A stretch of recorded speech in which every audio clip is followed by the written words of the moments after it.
So, the guy that we're gonna be having on here, you all know him.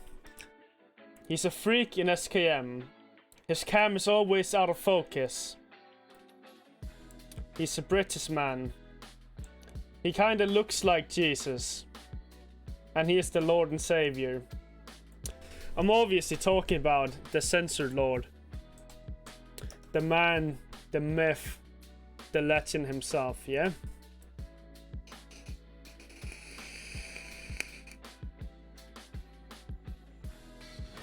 No.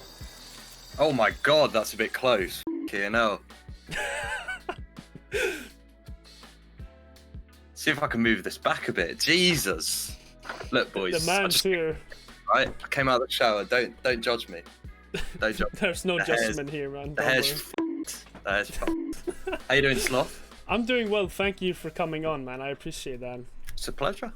Absolute pleasure. I didn't catch the one with DJ last week, and I tried to check the VOD, but yeah, obviously I know about the debacle. So. Man, that was the biggest defeat ever, man. It just had it filled during the podcast, and then like 2 minutes after, it's like, oh, you can't hear me in the VOD. It was like, we just did this for 1 hour and a half, and now it doesn't work. It's like, and I didn't record it either. It's like, and he was like, oh, you just missed out on the easiest YouTube video ever, and it's like, yep. It's kind of true though, but I mean, if there's any, you got to make these mistakes to learn for the future. So true. I mean, I resorted it last second here, but you know, I had it fixed before this. I thought it was streamer mode in Discord that was the problem, and no, it was apparently a program I downloaded. Yeah. I'm pretty much always in stream mode in Discord, so I could have told you that because I hate the notification sounds with a passion. Yeah, same. So, you know, you obviously played a lot of SKM and Comp, and you're like an OG, right? You've been playing you're definitely more OG than I am, for sure, right? I guess you could say. I mean, to be fair, I played Shiv back in 2012, man. So I was a casual like the whole time. I only ever came back to it for maybe 2 to 3 hours a year. But when I started this game, like during release, I was still a casual. Like I pretty much only played Frontline and Despers. But I'd say about a year ago, then I started to play quite seriously. And I joined a weaker team called Avis at the time. They were a little bit weak, but now these days they're actually pretty strong. It built my skills up, then moved to a different team called NNN, and now I just know everyone, I guess you could say. So yeah. Yeah, because I'm not one of the originals, but yeah, been there. No, yeah, but you're definitely you're known in the scene, right? And you know most of the players in here. Like I'm brand new in here. Like I'm not in the comp scene, and I don't really know much about it. But like, what would you say is like the bigger difference today in comparison to like when you started getting in there? Like, why do you think a lot of players left? Honestly, I feel like people just got bored. Because I don't know whether this is like for all games or maybe just Mordhau, but it seems to be the case that a lot of comp Mordhau players are also very good at other games. Not in my case, but for like pretty much the majority of the other, they're like sick at CS, for instance, or they're gods at Apex or gods at this. So I feel like they just moved to different games. They got bored. Whereas for me, I'm a bit of a crutcher. Like if I don't have Mordhau, what am I going to do? No, but I still just really enjoy the game. I feel like a lot of them, like very understandably, after how many thousands of hours, just get bored, really, which is very understandable in my book. Yeah, I agree with that, and I also think maybe that the way that the game, like the developers maybe handled the comp scene, contributed to that a little bit. Had there been more tournaments, had there been more official stuff going on, and it wasn't like this half-assed shit where you get like, oh, here, you can get more gold. It's like, oh, let me add it to the 5 million stats, Crown, you know? Crown being the epitome of like what you can win in comp these days. Whereas, to be honest, I feel like, because I know a bit of the history, it obviously had instead of a running start, it had a start where you come off the blocks and immediately face plant with Venatus. I don't know if you know about that. No, I don't know. Right, so Venatus was how do I put this? It's like the only thing that the devs fully backed as a competitive like format. It was this sort of league system, and they'd promised 15,000 worth of £100 worth of or Oh dollars wow! Holy worth shit! of rewards. However, one of the guys who was like one of the managers of Venetus, this guy called Galaxy, just Yeah. f***ed off with the money. Oh wow! So those teams never got paid, and that was the first and only proper tournament that the Mordhau devs were sponsoring. They'd had it on on the front page where you start the game and there's the thing on the right with the information that they sometimes put up there, like message of the day sort of thing. They would have Venetus up there in massive, so immediately being linked. Yeah, sorry. I do think I've heard about that, actually, something about a prize that got yoinked like way back. It was a huge debacle. Like, I didn't know about it. I'd watched a bit of Venetus. I was like, this is a bit boring, because the format they did was shit as well. It was 6v6 invasion on the default invasion maps. Oh wow! You can imagine how whack that is. Dude. A lot of walking. A lot of walking. Half the players couldn't even load in. Horses were broken at the time. You could just carry a game with a horse. Yeah. I mean, that was quite funny, but yeah, it's not had a good start. And then obviously, I feel like the devs, maybe after they were kind of the comp scene for good reason. Like there's a lot of pricks. There were a lot of pricks. Yeah, that's true. I do think it's a shame though that the Mordhau comp scene is has gotten to the point now where everything that's ever made of tournament is community hosted. There's not really much going on anymore. I would have loved to seen for a game like this to have an esport, just obviously not something major like League, but maybe something small, small scene. That's legitimately what I always thought this game had the potential to become, just because the skill cap is so high and there's really passionate people playing it. But also a friend of mine, Diamond, he put up the point that it's not actually that good to watch generally, skirmish or just Mordhau in general for the outside viewer, unless you get some really lucky camera angles. It can be f***ing hard to even see what's going on. That is very true, and you also have to play the game in order to be interested in a game like this. It's not a pickup game. It's not something where you could just watch it for it's same with I guess League. Someone who's never watched League esports before is going to be baffled when there's 10 ults on the screen. But it's not. It doesn't help that, say, if someone in a tourney chat asks a question, they usually just get made fun of by everyone else. So, yeah, that's actually true.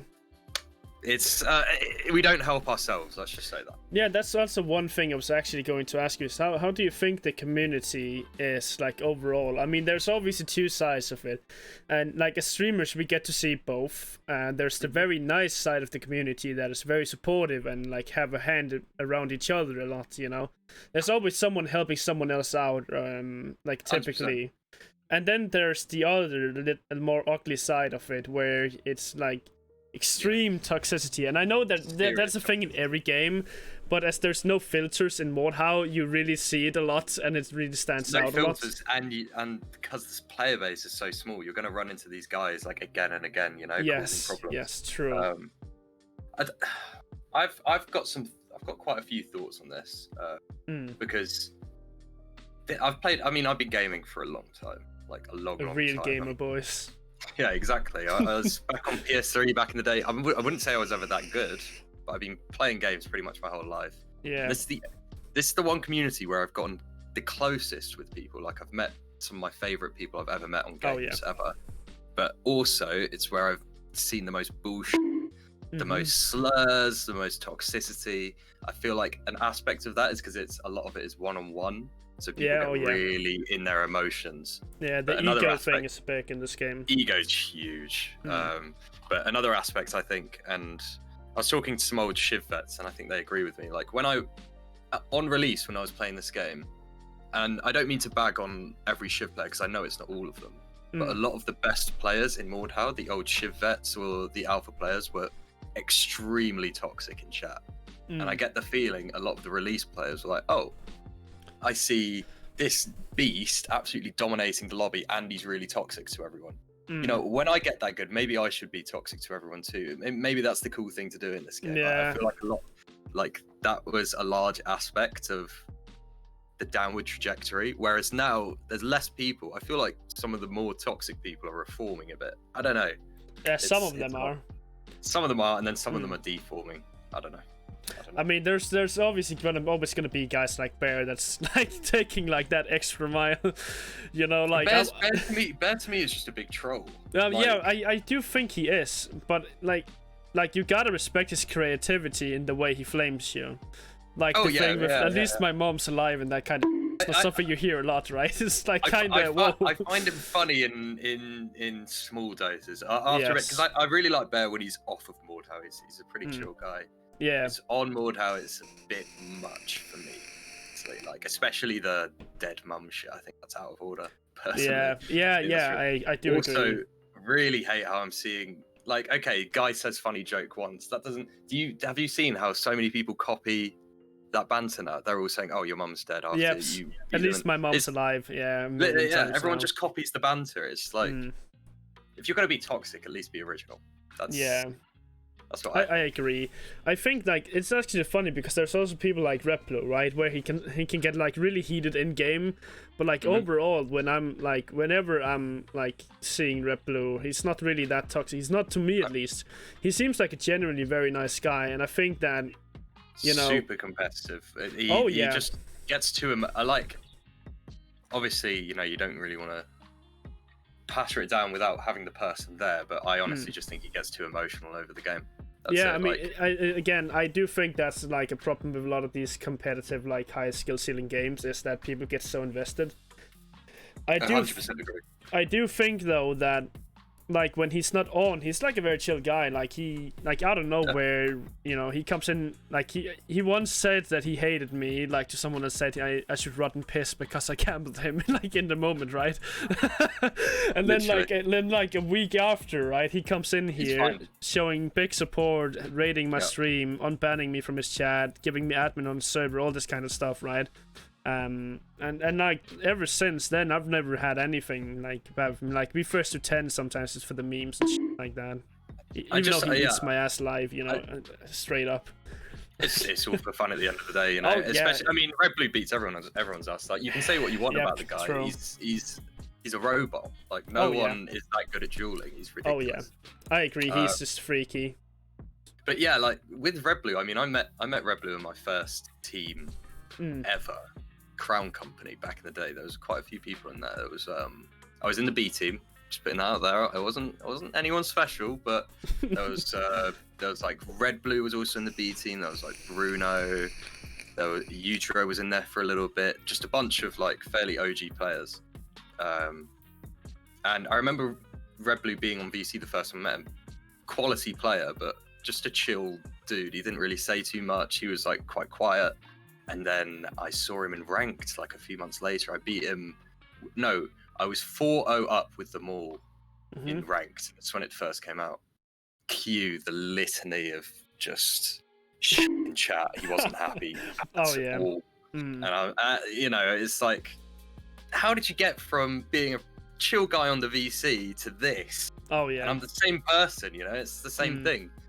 So I don't know. I feel like there's a disconnect sometimes when you're not talking to people at the same time, and they can just type and not think about it. So yeah, that's my piece on that anyway. But yeah, he's a lovely guy these days. He raided me today, for instance. I didn't like Red Blue to start with because the only thing I saw from him ever was toxicity. But then when I got to know him a little bit better, I understood it was like he was just like, and like I can kind of relate to that because like I get heated too. I just don't have these skills to back my shit up, which is like the unfortunate part. But like, I'm not a fan of might is right. Like your argument isn't automatically won if you win the duel in my book.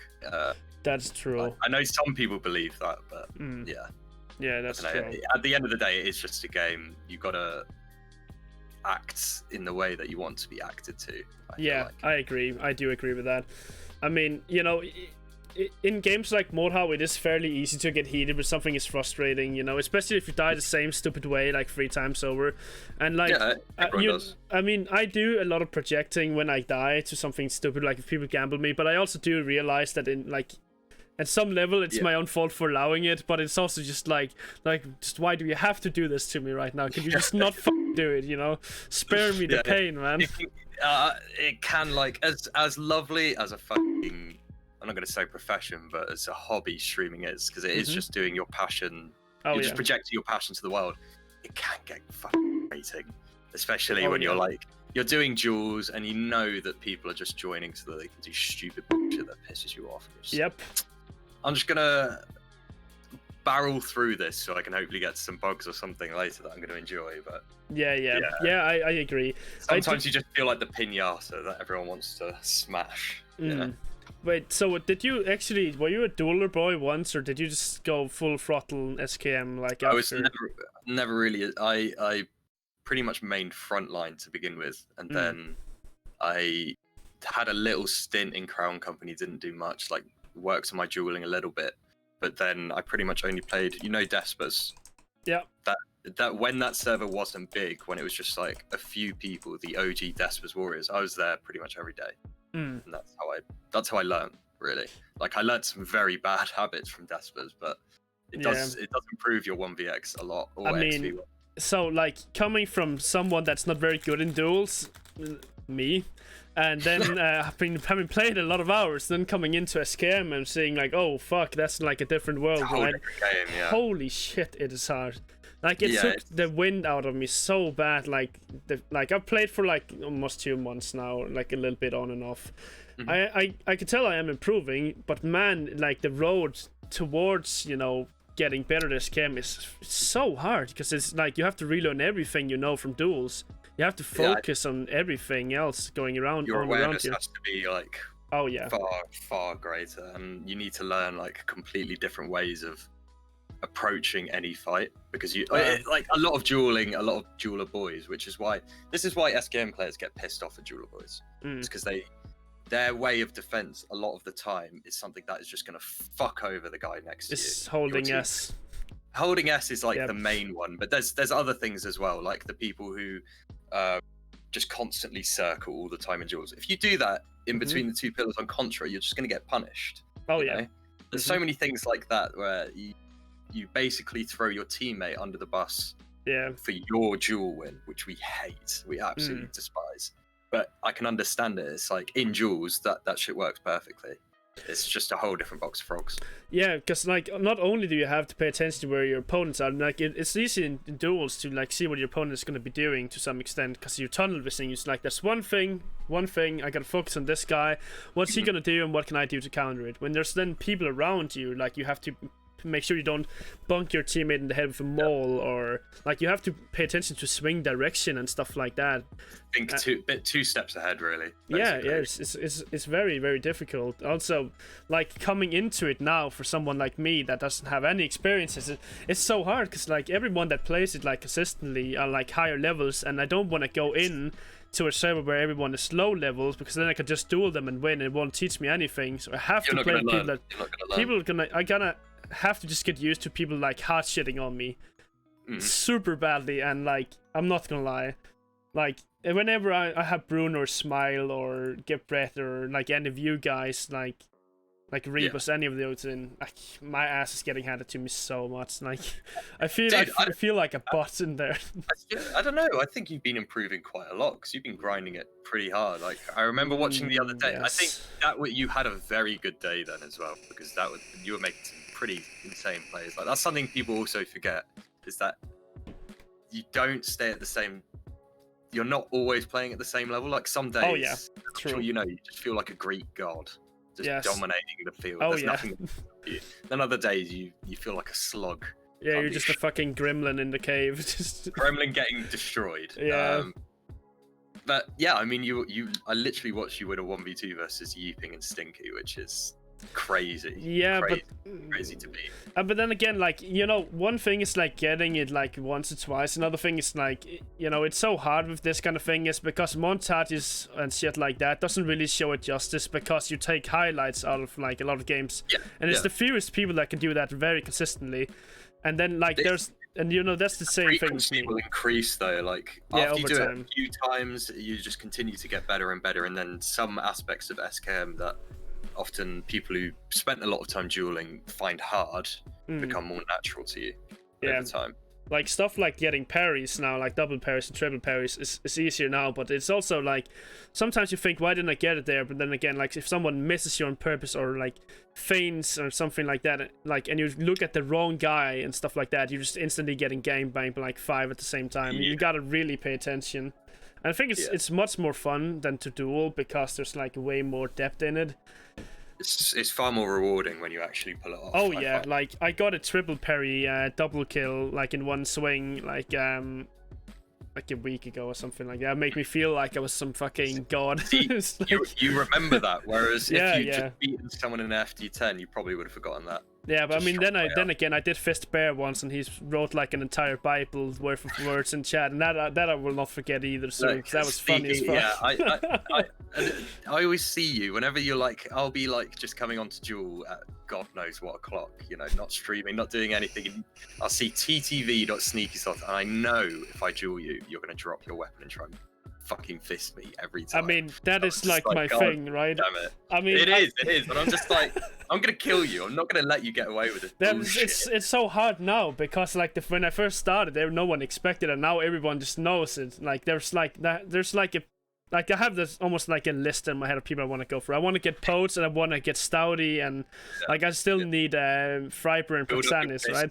Yeah, I'm just memeing my way through like the higher player list, right? It's fun, but it's fuck, man. Like trying to kill. Like I remember when I tried to get Red Blue 1, it was fucking hard, man.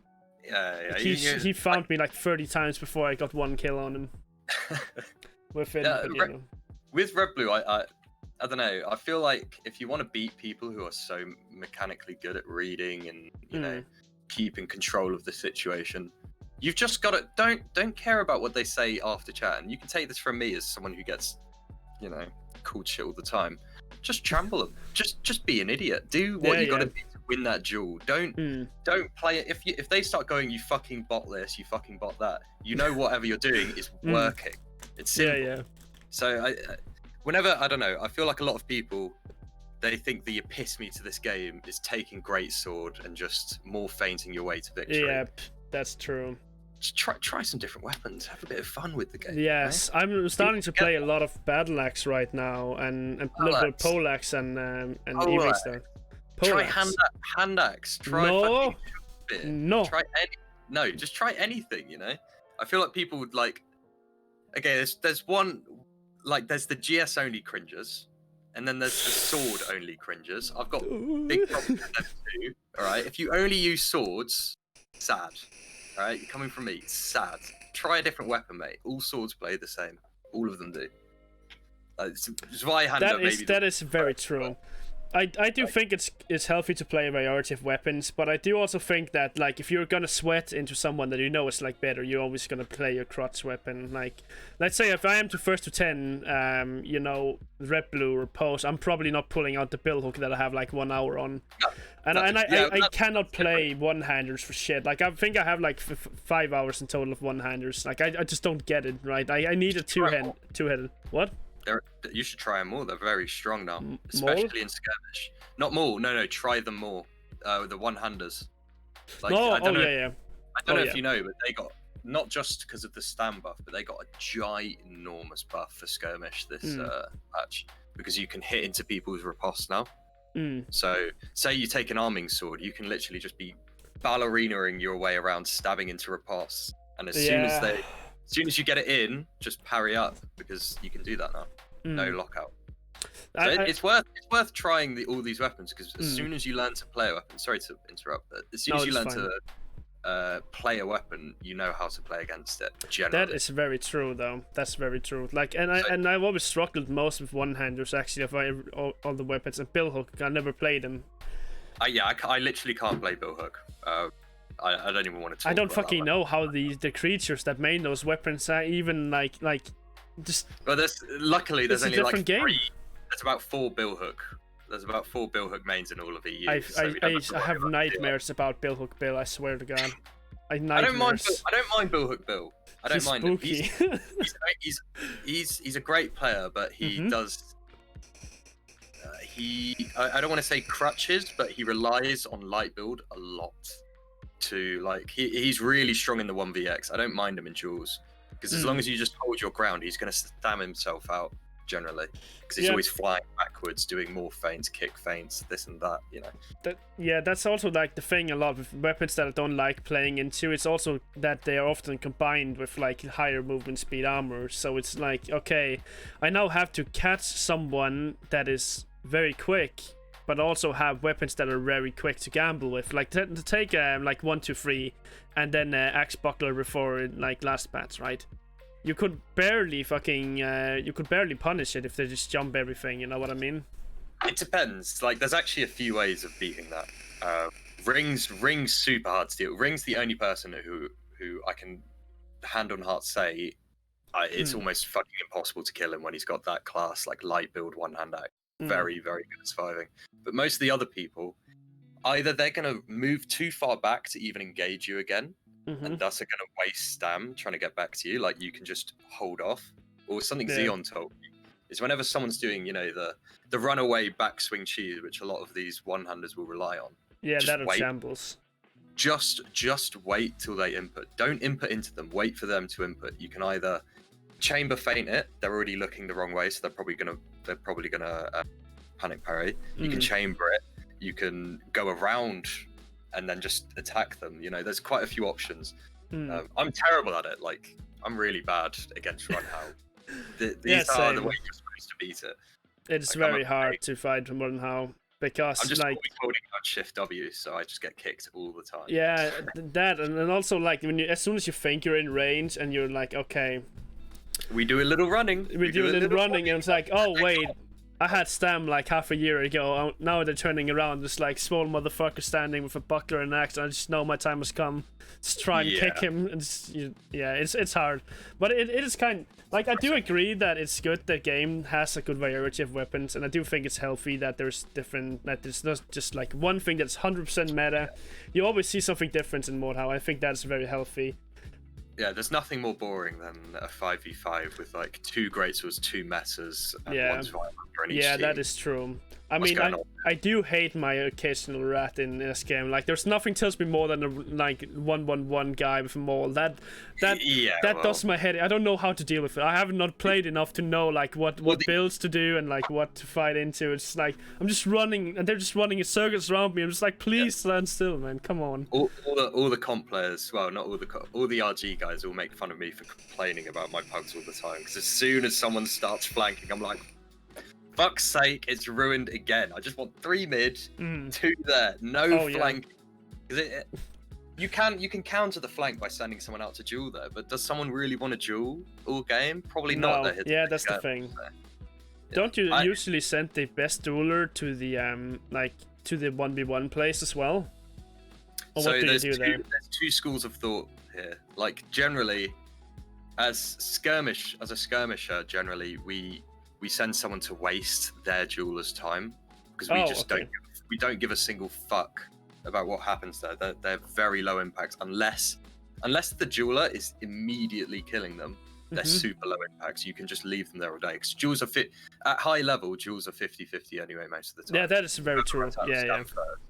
So the real impact zones are the 2 in mid and the 2 on left. So that's where generally like. If you're a really good dueler, but you also play skirmish, you're probably going to be an excellent skirmish player as well. So we'd rather have the best dueler, technically the best dueler, but probably also one of the best skirmish players in the 2v2s. Yeah. But you play against a team like this new team coming up, and you can expect Hatchet to always be on the cliff, for instance, because, you know, that's where he's comfortable. He can kill people really quick, and then he might be able to get in behind. Yeah. You know, 2 schools of thought, I think. Yeah.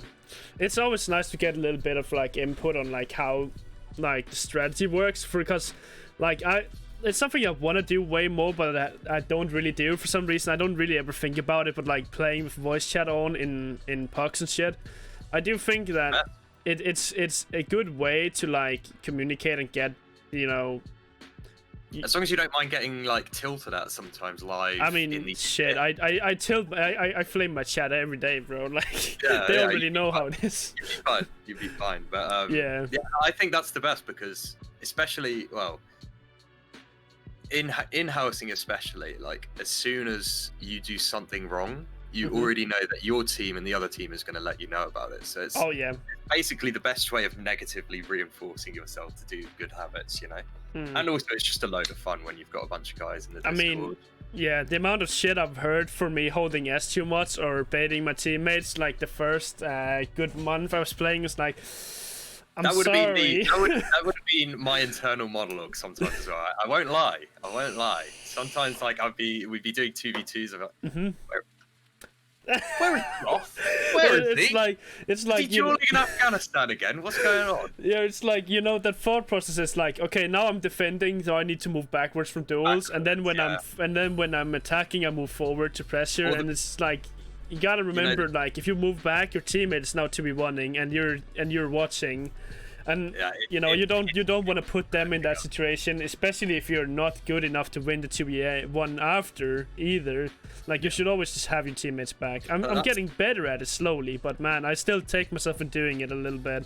Like, that's what Rocky used to say. He was like, because he would do that shit all the time, and he'd always say, I'd rather 1v2 than 2v2 where I think you're gonna die anyway. And with Rocky, I can sort of take that because, you know, he's a ridiculous journalist. Yeah. But still, it would piss me off with him as well. It just piss me off with anyone if I get left on my ass like alone. It's very irritating. Especially if it's like right in the beginning. Like, what I usually do is I walk in and then I see someone swing at me and then I move backwards and then he just immediately swaps to my opponent. And I'm full HP and I'm just like, why the fuck am I standing over here? Full actually, HP, full stam, and you're seeing a teammate just get bukakied by two guys. And it's just like, putting him on a roast. Literally. Yeah. So that's true. It's stuff you learn. Like, obviously people are gonna get peeved, but there's no other way to learn than just making those mistakes. That's true. I appreciate, like, at least my chat, like, letting me know if I'm a retard, you know, in game, because it makes me know what I need to focus on, and I'm trying to do it less now. I feel like I'm a little. You're way better. This is why I've been preaching this, mate. I've been preaching this. You've gotten far better. You just got to keep practicing it. Yeah, I'm grinding it like every day, but it's still like a little bit of a hassle, you know, because. Like, I don't play. I'm like, my schedule is like all over the place. So like, I might be playing at 3 in the morning and shit. Yeah. It's kind of hard to assemble people then. But it's just because you usually do a stream late afternoon to evening time, right? That should be your pug stream, really. Yeah. Like, that's when everyone's online. I'm barely running pugs these days because I'm just a lazy bastard. So it's free real estate. It's free real estate. Yeah, that's true. There's always people looking to pug. Always. But yeah, that's it. Yeah, I agree. Joining a bunch of pugs when I was a bit of a shitter, and, you know, getting BM'd here and there, but you have to play with good players to get better. I do think, though, that with me saying that people call me out for doing stupid shit, I do think people are very, like, nice about it, though. Like, they know if you're bad at this game and you're trying to improve, they're not gonna go full ape shit on you most of the time. I think some might. Everyone respects when someone's actually, like, you can see that they're working at it rather than just thinking, oh, I know exactly what I'm doing, I'm the best. Like, the one thing I don't like is when, and it's maybe it's a bad elitism thing, but when someone comes into my chat brand new and then gives me extremely obvious advice just after. Oh my god, yes. Yep. I mean, that happens to me as well. Internally, I lose my nut because I'm like, of course I fucking know, alright? It doesn't always work. Yeah. It's usually just me trying to rein myself in mentally. Yeah, I get that. Like, I've had a couple of people coming into my stream and say some of the stupidest shit I've ever heard, and I was like at the brink of not being able to tell if they were actually trolling or if they were like sincere, and you're like, well, I don't know what to do with this guy. Should I just yeet him from the stream because he's literally like 10 people just flaming him because he's like talking out of his ass? Talking out of pocket. Yeah, that's the thing. My chat would always white knight me as well, but at the same time, I'm also thinking maybe that's not a good thing for getting new people involved in the game and this and that. But then again, they probably shouldn't come in acting like the Billy Big Dick, you know? I mean, I was like an American guy on my stream like not too long, like a week ago when Summit was playing, right? Yeah. And he came in here and said he has unreadable stab drags and he can literally beat anyone and there's no one in EU that he cannot fuck up and shit like that. And then I joined his server, playing 150 ping, and I literally read every single stab drag he throws at me. And he's just like, oh yeah, it's because you're blocking. It's like, oh really? What the fuck you want me to? Should I try and chamber a stab drag from a partisan? Like, are you stupid? Of course, of course I'm gonna parry that. Yeah, those people deserve to get verbally suplexed by chat if they're coming in like that. Fuck that. Like he had the worst arguments ever. He was like, yeah, it says like, yeah, but I'm super skilled. And guess what he was playing? He was playing 1-1-1 dodge, and then he just spin around in circles and stab with spear main. By the way. I mean, spear isn't a good dueling weapon, but still, that sounds. No, but like if you compare it with dodge and low armor, though, and then you're pretty much just cheesing, you know. Like there's people that are insane. It's just pressing S and space whenever they attack and stabbing. Yes, and then they're like. I agree. Like there's players that are like generally like actually very good with spear, like Stinky for example. Like he's a fucking menace with a spear. Not only in SKM but also in duels. He's actually quite hard to get past. Yeah, it's because he also manips with the spear. Yes, he does. He's really hard to read. And then there's other people that are just like, oh, you swing now, me press space back key, and I'm just like, now I'm over here, and it's like, yoink. What are you gonna do about it? Like, you cannot do much. Yeah, like, that was Soul 000 spear was doing some of that to me, and I was not enjoying it. No, it's kind of pain. SKM, though, but it is painful. I hate spear in SKM because the switches are just insane. Like if you, it's hard to tell if people are looking for a switch with a spear, right? Because it's so long, you can do it from a safe distance. So I'm not sure the specific stats, but something about how the spear stabs allows you to fake switch with it excellently well. Like you can have it pointed this way all up until the last moment, and then suddenly it's in someone's head across the screen.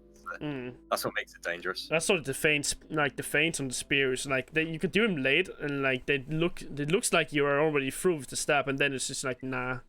Especially if you're right next to it, it will just go through your head, like on your screen. Yes, it's so spooky. But you know, okay, to swap subjects a little bit. You know, you've been streaming on Twitch for a while, right? I'd say close to a year now. Close to a year. So, you know, your name, the Censored Lord, right, comes from the fact that you got censored by Twitch for being named the motherfucking Lord, right? The motherfucking Lord, legendary name. Legendary. I think that is very funny. I think that's like a good, It's a good reason to get permabanned, sure. Yeah, and they did unban me. They did unban me eventually. No. Changed my name to Purple_Kodiak Bear. Oh, okay, fair enough. But like, I think it's like a smart way to kind of take a bad situation and then making it like a fun story that you can connect with your name. Like, what's your experience with Twitch been like since you started with Mordhau? It's honestly, I never expected it. Like, I feel like I'm not appreciative of it enough sometimes, because what we forget is that there are so many streamers. Like, I can check the Mordhau category and there's already like.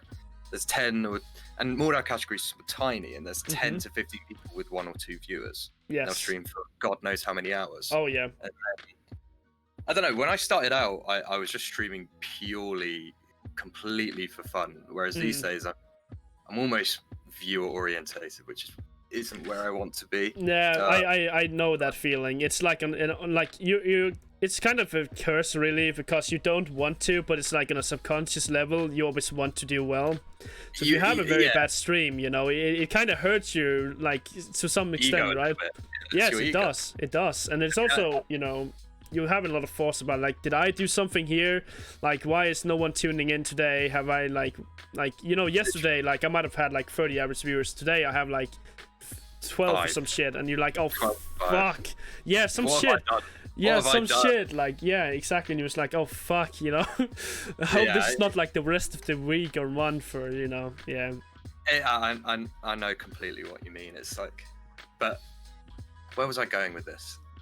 I wanted to say, you know, like, even though, you know, at the point we're at now, it can feel like almost depressing sometimes, where you get a small, minute amount of your usual audience.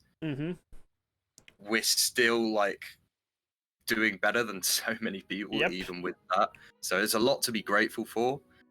But I don't know. I don't know if Twitch is something that I can honestly continue for that much longer.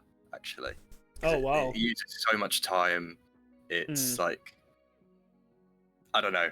It's because it's not, and it probably never will be, something that's financially stable. And I'm gonna have to start getting my own place soon, and all of these like real life shit is running up on me real quick.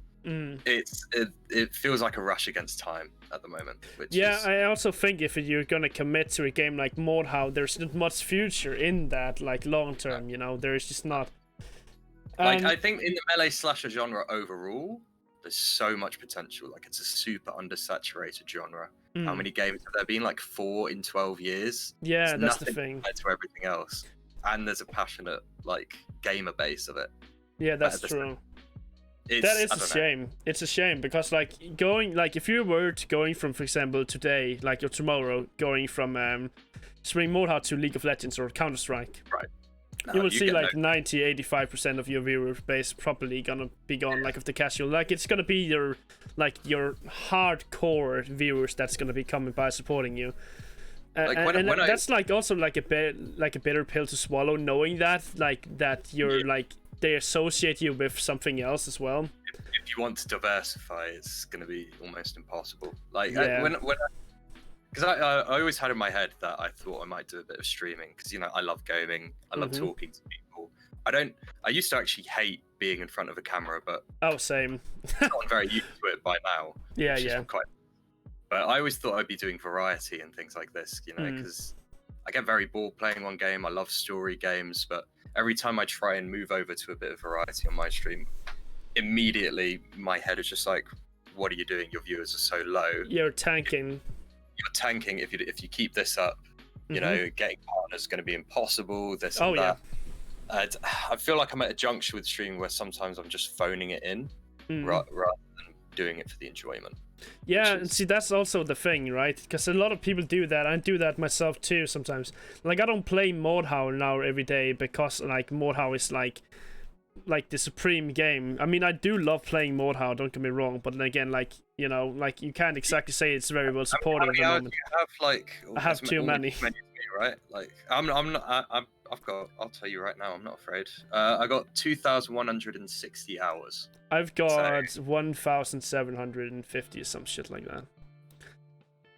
There you go. I mean, when you've played a game that much, obviously, like you're gonna get sick of it every now and then. Yeah, especially when there's no new content or like there's not much coming on. Like what we get here this last patch, balance changes was needed, good shit. They revoked some of it again, okay, kind of shitty. They get like 4 cosmetics that no one is using now anymore. They used them like the first 4 days, and then a new weapon that is so situational that it's not even like it's not worth playing it half the time. It's not, you cannot use it in duels very well. Like it's not like it's okay in this game, I think, because of its like high damage switches and stuff. Yeah, 2 HDK, and it's a stab weapon, so you can do it over people's shoulders, which is always really strong. But yeah, as you say, it's like it's not exactly we're being showered with content. No, exactly.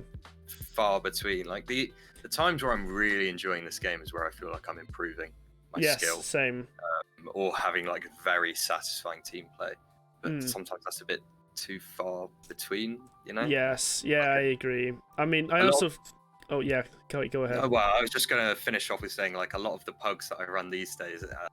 I feel bad because I'm getting peeved off at stuff that I usually wouldn't. It's just I'm not as enthusiastic as I was maybe a few months ago.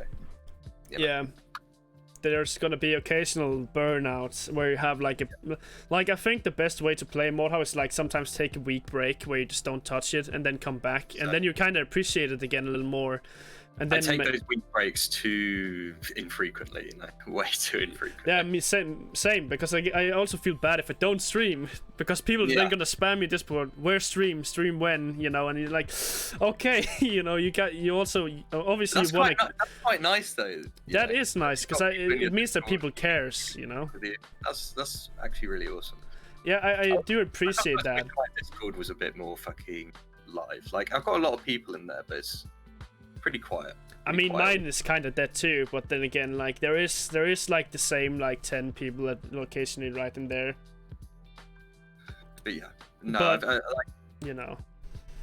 don't know. I love everyone in my audience so much because they're literally the only reason that I go on and stream pretty much. Like Yeah, these days, same. I just stream for the chat and chatting with, with boys. That's pretty much it. If I can earn a bit of peas off that, that's great. But for me, it's all about the interaction. And when I don't have that, I immediately just start to get like, oh. Yeah, same. Like a stream that is like, for me, if I have a stream and I've been live for like 30 minutes, 40 minutes, and I have like 5 viewers, that immediately just makes me not want to turn off stream. And it shouldn't, but like on a subconscious level, you know, you shouldn't rely on your viewers to make a stream good, but it's also like, it goes both ways, right?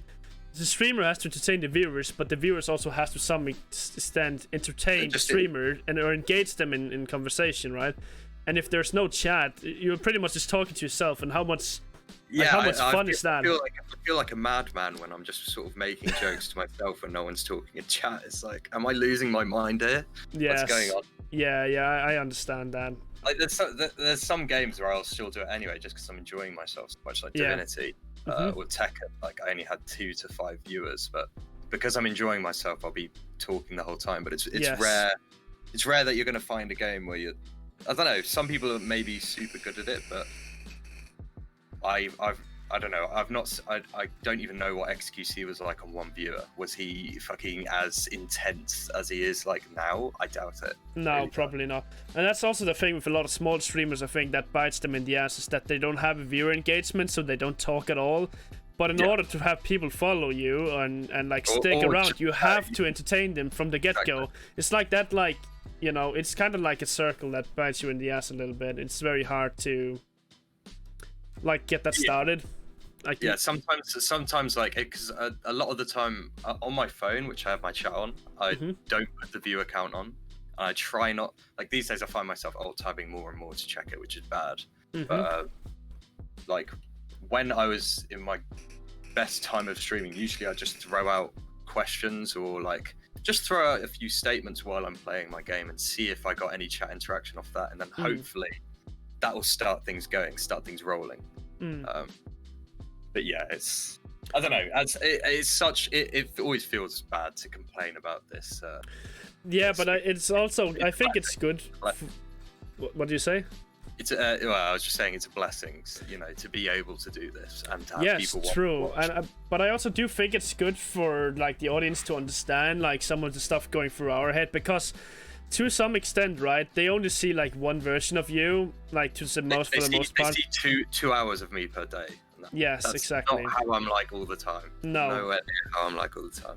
And like, you know, streamers will also have bad days, and they will also have days where they're gonna be a little snappy and stuff like that. And like, I think it's good for them to know to some extent that like most of the streamers are like holding like this kind of higher regard. But like on a level, right? Like we all just humans, you know, we go through like shit too and stuff like. Yes, exactly. Same people.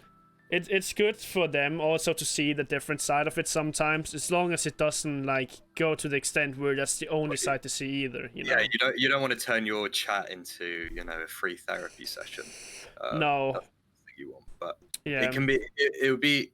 I don't know. Maybe it would be nice if I felt I could share some of my feelings a bit more. Like as of now, like my chat feels very trolly. Like we're always just sort of dicking about, which is super fun. Super fun. Don't get me wrong, but you know, it's.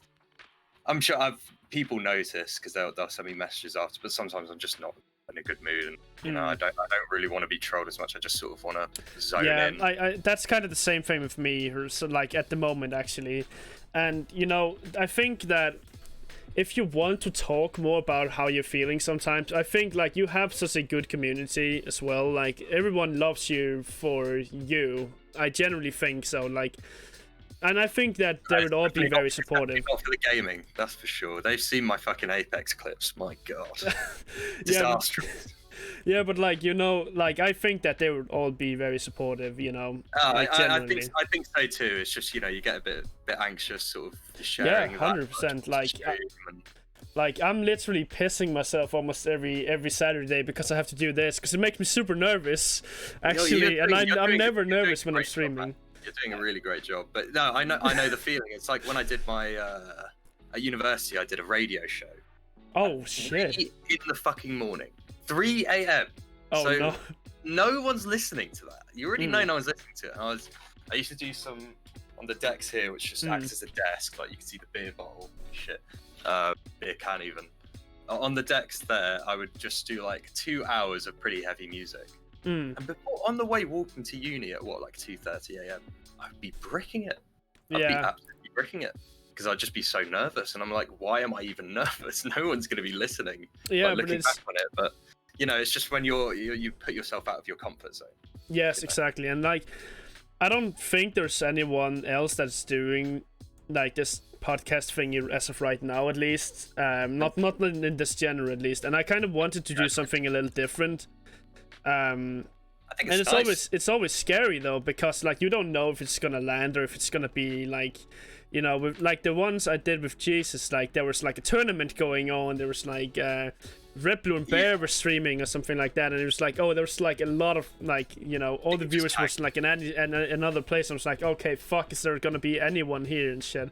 So like it would make me super nervous. But like as soon as you get into the groove and you're just having good conversations, you kind of forget about everything else. And I think super relaxed. I do think that that's kind of what I need as well. And I think it's good to know or get to know other streamers and like people that have like the same kind of interest in the game as me, or just like have different topics that are not talked about as much, and get to know people in a different way. Because Mordhau is usually sweaty for the most part. Tell me a bit about you. Tell me a bit about you, Sloth. Oh shit. Okay. Did you Yeah, well, you don't have to answer. No, fucking fire away, man. I know you're Danish. Got that right? Yep. That's step one.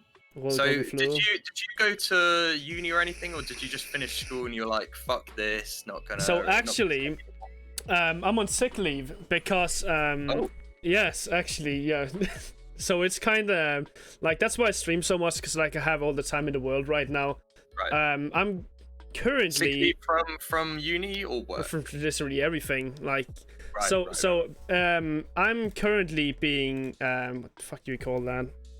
If someone has like a disease or like a mental illness and shit, like the part where you're like figuring out treatment and like discovering like if it's that, you know what I mean? What's the English word for that?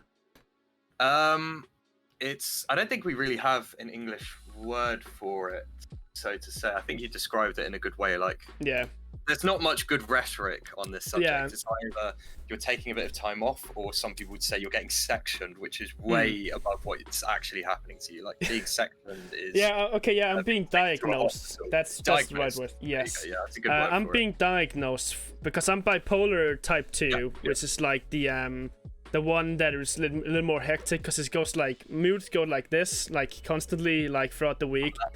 It goes from like being hypomanic, where you're like you don't need sleep and you're fucking like Superman, and then like 2 weeks of like severe depression.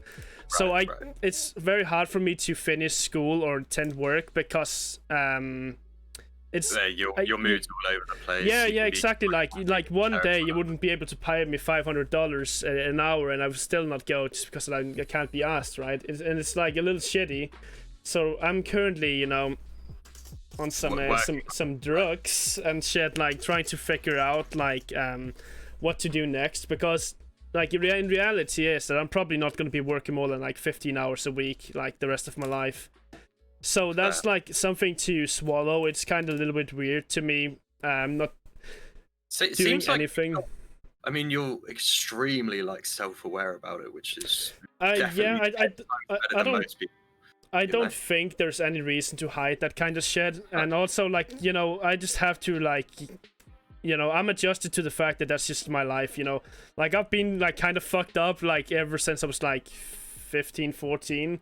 And I never really knew the cause of it, and now it's kind of relieving to know that that's why. An actual physical, something in your brain. There's something in your brain. Yeah, because like one thing is like if you get like severely depressed and everything is going well in life, and you're like starting to ask questions like, why am I feeling like this, or like why can I control this? Now I'm getting some closure on that, because I now know that okay, this is why, and then I can look into what can I do to strength help test. control it. Yes, Yeah. exactly. And now the medicine makes me feel a lot better. I mean, it doesn't remove anything, and it's like chronic and shit like that, you know. Yeah, But yeah, like yeah. it makes me feel less like jumpy. There's always still gonna be good days and bad days and shit, but I feel like now there's Plateauing a bit more more. neutral days than like really bad days. So I can now start looking forward to figuring out like a program I could get in to like test hour limits and shit like that, so I know how much I'm capable of working. No, that sounds awesome. I'm like, Yeah, I'm that's really good, happy but for it's you. like because of the corona shit, it's kind of like it's taking a fucking while, you know. Like I know they that. can't exactly just send me out to like work like 15 hours and like a whatever, right? Because like they're like we're not hiring anyone because we're losing a ton of money and you know all that kind of shit. But like it's going in the right direction, so I'm happy with that. But Yeah, you know, it does sound good, and like I've got to say, I really respect you for you're taking this on your chest. You know, you're not getting like worked up or upset about it. You're just doing your thing, getting into it. Thank you, I making appreciate sure that. You take the drugs, which keep it up. Like follow what your doctor says. See, the thing is as well, like if I know that this is only like the only way to get better, and like I was like, yeah, I'm just gonna fucking do shit and it's gonna go over a time, right? And then 5 years later it's just escalating to the worse. And then it's like, okay, like then I realized like there's only one way I can fix this, and it's like seeking help with it, because I had no idea because the thing with mental illness as well is that you kind of have this guilt sometimes where you feel like, is it just me that's lazy, or like is it because I don't know what the fuck I want in life and shit like that? And it's kind of weird with that, because I know exactly how it feels. Yeah. Exactly. So like you kind of doubt yourself in that, but it's like as soon as you're having someone sit down with you and you have like a lot of conversation, like with a psychiatrist or like something like that, they will know what you like. They will know over time, of course. So it helps a lot with like getting the kind of closure you need. And like I've never been shy of like talking about like my life. I do think that like you know, I've always been a little bit of like a weird individual to some extent, right? So for me, that's just like everyday shit. No, Yeah. I legitimately know exactly how that. I didn't. No, maybe it's a bad thing. I never took it as far. Like I never went to go get as much help. But I redid. Like my uni course was only 3 years long, but I actually redid my 4th year. I had a bit of a breakdown. Yeah. Anxiety-wise towards the end, because I still have that deep feeling now. This is one of the reasons I started streaming. Is because I really just don't know why. Yeah, like, you know, that's also the thing, like, why I stream as much as I do. It's like the fact that I'm home every day, all day, have nothing fucking to do. And, like, I can't be social because of the corona as much as I want to. And, like, I'm a very outgoing person. Like, I only function really in groups.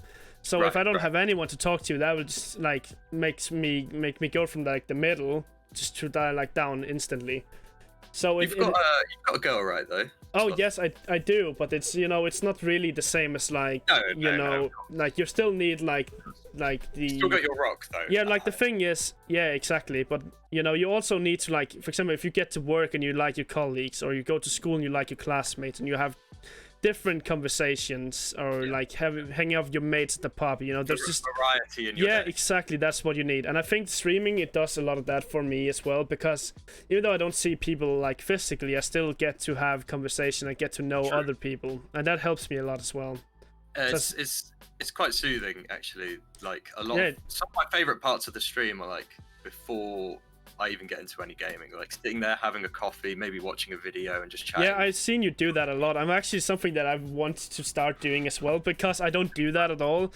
And I do think that it's like a good thing you're doing. You're kind of just starting off the stream with like good conversation. Starting things off, getting your mind warmed up. And you know, it can be, especially, I don't know, for me, because doing the same thing, but being basically in these 4 walls for about a year, it started to take a serious toll. Oh yeah, on my head. Like serious toll. Because I used to be out pretty much every day, going crazy, partying, doing all this stupid shit, which definitely isn't good for my body. But now all my mates they're all in London doing like 30k grad schemes. Times where I feel like I'm almost falling behind. Yeah, I mean, trust me, I know that feeling. My girlfriend's best friend is pregnant. They just got like living in a house and just got a dog, and I'm sitting here in my apartment, like fucking streaming every day and shit.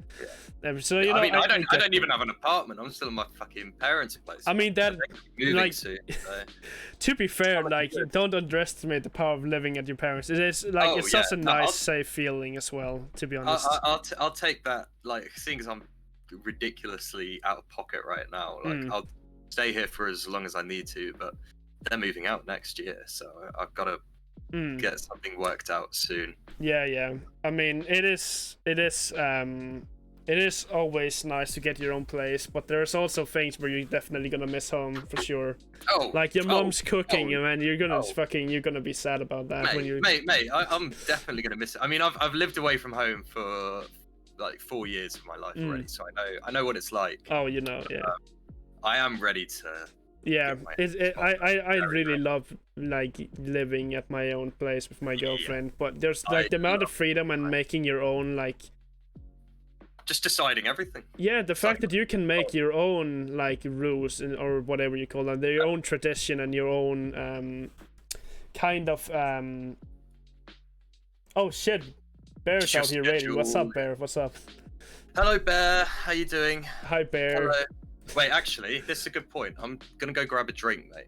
A little G&T, gin and tonic, right? Oh shit! I'll pour a glass of whiskey then. Alright, be right back, boys. We're starting. The drinking stream starts now.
What's up, boys? Oh, shit. So does chat have any questions, any topics you wanna get in on? Like, obviously, if you guys, I'm sorry haven't been paying too much attention to chat, but you know, when we're talking to the boys like Lord, Lord, you gotta have some no G&T, but we got some wine. We got some wine. Red wine. That's a bit better, I think, so now. Yeah, I'm on a whiskey on the rocks here. You're on a what? Whiskey on the rocks. Ooh, hold on, let me change your stream. Put that up to the camera. Pull up to the camera. Look. Oh, that looks good. That looks real good. Do you know what kind of whiskey? It's actually like a very cheap one. I was like, I bought the whiskey. I don't know shit. Just as a, I don't know shit. No, okay, fair enough. It's a Tullamore Dew, like Irish whiskey. You know, like one of those. I had a like more expensive whiskey last, but then again, I ended up getting fucking shit whipped on Mordhau stream once, and that shit was gone. So, and I bought this because, actually, funny story. Drunken Jesus, you know, the man himself, he drinks a lot, right? I was like, shit, I'm buying a whiskey for the interview with him. We're just gonna be drinking, having a ton of fun. He just got a shot with the Corona shot, right? and that means he can't drink for like a week. I was like, fuck. And I ended up drinking a little bit of for myself, right? And he was like, you know what, fuck it, I'm taking a glass of rum, and then we ended up like kind of saying goodbye for cheers, you know. I love DJ. What an awesome dude. That's one of the things about streaming as well. Is just met some like people who I'd never normally meet. Oh yeah, 100%. Like we're in. If you think about, like, a lot of the people I met, I guess during uni was because of music. Like, we enjoyed the same music, so we go out together either on my course or my friends knew him. Someone like DJ, I could probably live in the same city as him and never meet him normally. Oh yeah. Because he'd be at all the heavy metal bars. He'd be, doing all of his things. But what a dude. Like, yeah, 100%. And that's just like nice to meet people like that. Expand your horizons, you know. Yeah, you meet like a lot of characters that you would not normally like. If I saw a guy like Drunken Jesus in the bar, I'd probably not approach him, say, "Yo, what's up, dude? We're gonna go for a beer, right?" Like, he's like a fucking like spooky motherfucker, right? Like, this guy doing like fucking ginormous burps after yes, like fucking tornadoing beers and shit. It's like, oh, I cannot compete with that, man. Shit. If I saw a tornado in the pub, I'd definitely go up to him and chat to him. There's no way he'd stop it. No Gotta way. teach me that shit. Speaking of, a few Mordhau players are looking to come meet me in the pub. If you didn't know, I live in, like, for people who might be in the UK, I live in Reading, which is pretty close to London. Mm-hmm. And we're hoping to get a little pub, now that things are opening up again, get a little pub trip going together. I think Bob Flog said he's interested, Sniffles, if you know him. Mm-hmm. So it should be a laugh. Maybe I could get an IRL stream going, we'll see. I would love to do something like that as well, but that's the thing, being from Denmark, there is like, 5 Danes that I know of around here that are in the 8s as well, that are like allowed to go out and like do like a proper bar tour. I would fucking love to do something with viewers like IRL. There are so many Danes on Mordhau, so many. It's unbelievable. You just rarely notice it because they always speak English, so like you're just like, well, you're Danish, well, you're Danish, what? It's like all the time. Yeah. Well, your guys you guys probably have the closest to an English accent. It's either you or the Norwegians. Norwegians sound proper English as well, until they do some of their weird vowels. Oh, but fuck yeah, true. It can be hard to tell. I mean, like, again, I do think it differs a lot, because, like, there's a lot of that have that, Danish potato accent when they're like, I know exactly what you mean, Right, I speak the Danish, and then there's, like, the, that really famous Danish streamer, what's his name? He's the one who was doing, like, the GTA RP, the farmer, Defran. I don't know him. You don't know him? No, I never really watched that. He's definitely got the potato accent, for sure. Yeah, it's like, a lot of people will, like, immediately know that you're Danish if they come from Scandinavia. And because, like, I'm sorry when I offend everyone here that is either Swedish, Norwegian, or from Finland. But man, like, you guys speak a troll language. Like, literally, it's like, helvete, It's like, helvete. Jävla kuk. Fan, fitte. Yeah, it's like it's like I love it when they speak like, you can't tell they're Swedish when they speak English all the time, but like as soon as they swap over to Swedish, it's like, holy fuck, man. Sounds like something out of a black metal band. Yeah, German, I don't know, maybe it's because I've been spending so much time with Yeeping and Xeon, but and French as well. German and French, I can sort of follow what people are saying when they're talking, even though I barely speak a lick of it, because the language is so similar. Yeah. I assumed that's what it would be like for Dutch, Norwegian, and Swedish, but I guess dude, like, it's just Norwegian and Swedish are quite close, yeah. Oh yeah. Like, I can't tell the difference between Swedish and Norwegian very well. I mean, then Danish people are the ones that have the least accent, I guess. Like, if you like heavy accent, we just speak in like and like pretty much everyone that like speak, you sort of like at a gloss stop, I think. Yes, that's true. And like, we don't have, like, when we talk like native tongue, like Danish, there's way less going on. Everyone literally says from all the other countries around say like it just sound like Swedish while sucking dick or having a potato in the throat, right? And like I can kind of see where it's coming from, but for everyone in Denmark hearing the other ones be like this sort of sorcery is this like trolling language straight out of World of Warcraft. You just don't understand the fucking word. And like I can understand it when I read it, and I can understand it, some of it. Like if you come from Stockholm, I don't understand what you're saying better. And if you're coming from like northern Sweden, you know, it's just like you know, I don't understand the fucking word. The same thing when I lived in Japan for 6 months. Like that was when my Japanese. Oh wow, you lived in Japan? Yeah, it was part of my uni course. So dude, basically, that's awesome. Because I did economics with international economics, but in UK unis you're allowed to take a language if you want. So I was just like, fuck it, I'll take Japanese. I'm a weeb. I'll do that. And then in second year they were like, oh, if you do economics and Japanese, you can go to Japan for 6 months for free and study there. I was like, whoa. Okay, sure. That's free real estate, baby. Let's go. Yeah, literally, I'll take that. Literally, I would fuck off right away. So yeah, we went, tore the place up. Can't lie. I literally got arrested by the Japanese police. I might have a record. Oh no. We were crazy. We were fucking nuts when we were over there. But anyway, going back to the original point, the people from Tokyo, I could get it. But as soon as they came from Osaka or Kyoto or somewhere like that, it was just like, bro, what the fuck are you saying? It's crazy. Gibberish. It's just gibberish. It's crazy how much dialect actually affects like language, you know. But I can understand, like, if you heard a Birmingham accent, for instance. Do you know the Birmingham? Literally you know Peaky Blinders? Do you know the show? What's Oh yes, I love the Peaky Blinders. I watched all of that shit. Do you watch that with subtitles off or on? I watch with subtitles off. I understand English to them. You're a Chad. I don't really watch much with subtitles on. I mean, unless I'm watching something like Spanish or like French. I mean, obviously then I'm fucking bent because I don't know any of that shit.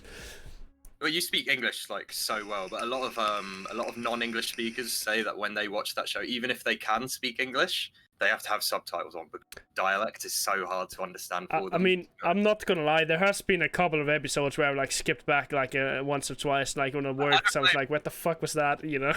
I can barely get it, and I'm fucking native tongue, like the way they speak.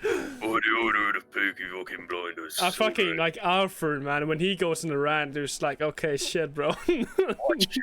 God, I love him. That Peaky Blinders, man. I love that show. It's one of the best. One of the best. If you've not seen it in chat, go check it out. Good show. Watch that shit. Because I don't really watch a lot of shows these days, so I try to only. If I'm going to, it better be good.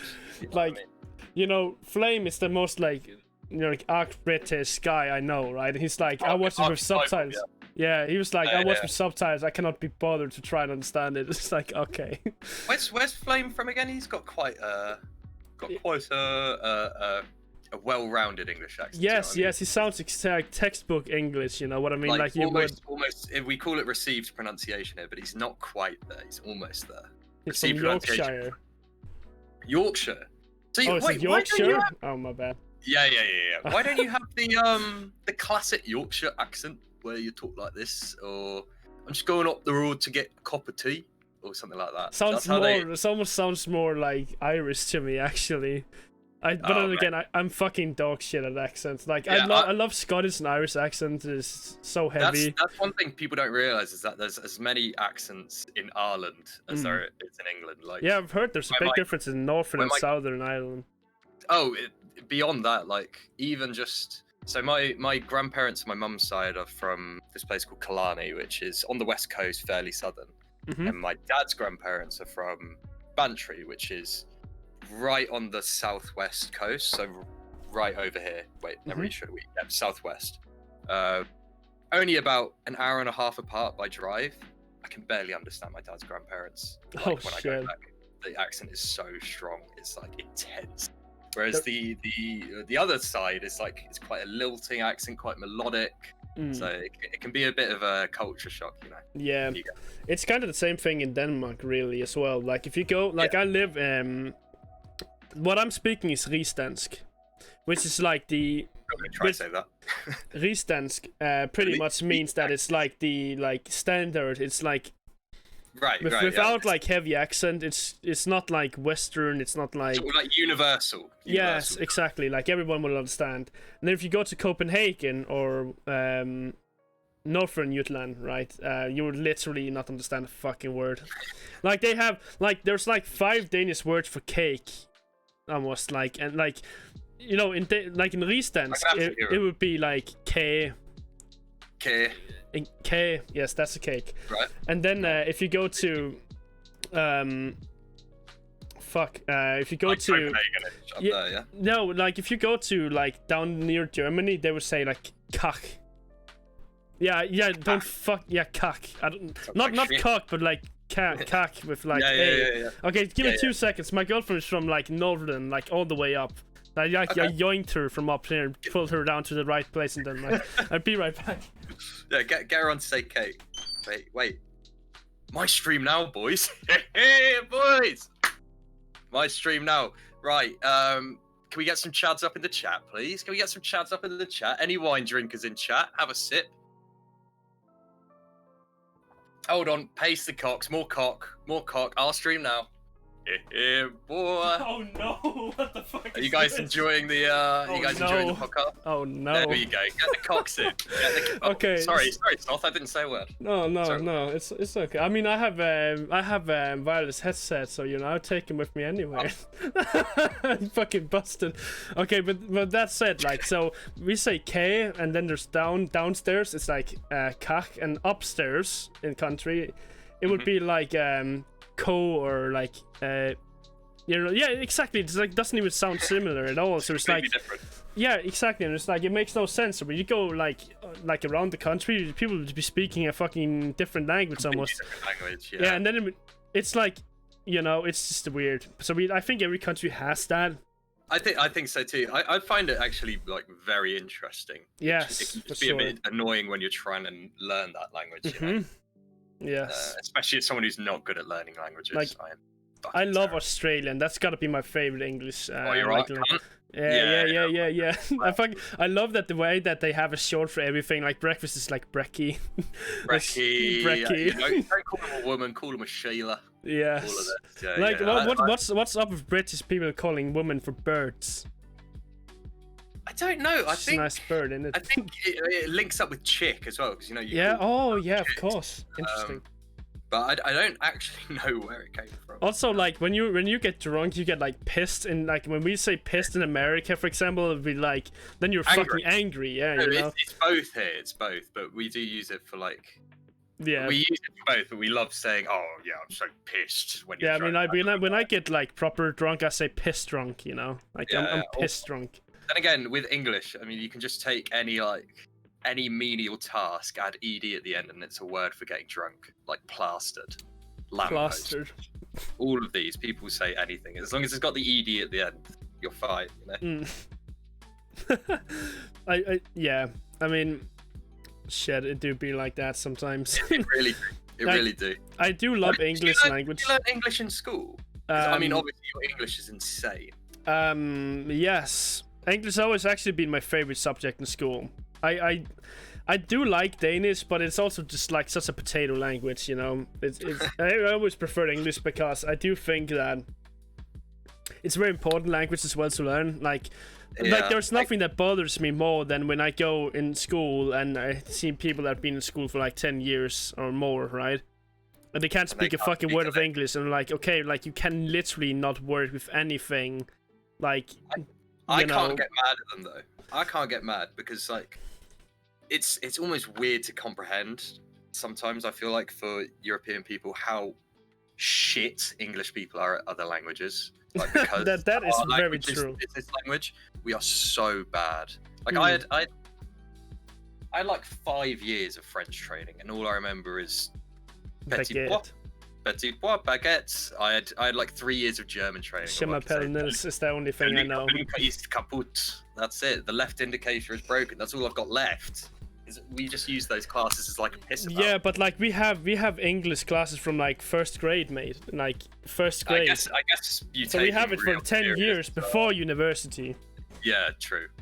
So, you know, and then again, like, we have a lot of English words in the Danish language. Like, we implemented a lot of stuff from Britain, and mostly America, though. Like, when we say something is good, we don't say, oh God. We say, like, oh, they're nice. That's nice. Oh, I see. Yeah, exactly. Right. Like, we say fuck, you know, like, like when I say, like, if some of my friends got shit on in a game and we're talking Danish and we're playing, like, whatever, right? Like, in the sofa, I wouldn't say blue knibbel, I would say get fucked. Like, get fucked, mate. Like, get fucking shit on. The pop culture aspect of English is really strong as well, I guess. Oh, yeah. Because, like, that's what I used to have when I was younger and I played Counter-Strike a lot. I met some Norwegian guys through that. They were like my first proper online mates, apart from PlayStation back in the day. Oh, yeah.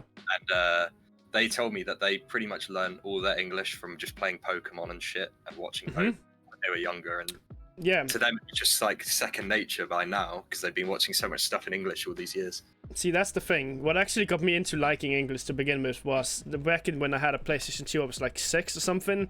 Like, when I got mine like a little later than a lot of other. I'm 24 now. I'm probably maybe not actually. I don't know.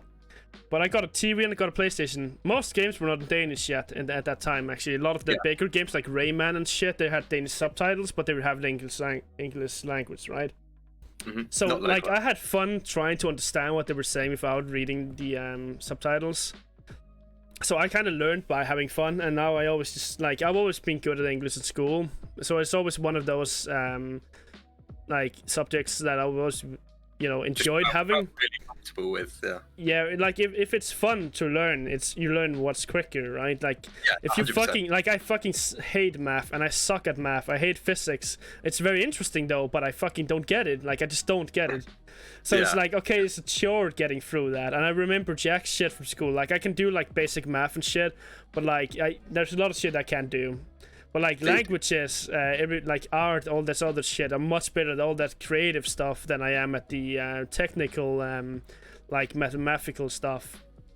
So I mean, considering what I do now, which is music and streaming, you would have thought I should probably be the same, but I actually was very heavy into, like, the maths and all of this. I mean, if you were doing international, like, economics, I mean, that kind of makes sense, right? Yeah, I was always geared towards something like that. But now, you ask me an economics question, I'm going to need a couple hours to go and fucking relearn everything that I should still remember. Because I feel like I just wasn't at that level where you basically, an economics degree is taking theory and ideas to the extent where you're doing extremely complex maths with them. At that point, it was like, this is too abstract for me. I'm not even enjoying this anymore. And that might have been one of the reasons why it sort of fell off a bit as the degree went on. So I think you're right. Like, if you enjoy learning something, keep at it. Just stick with it. Even if the job opportunities might not be there. Yeah, like, I agree. Like, you always got to do what's doing fun. it way more.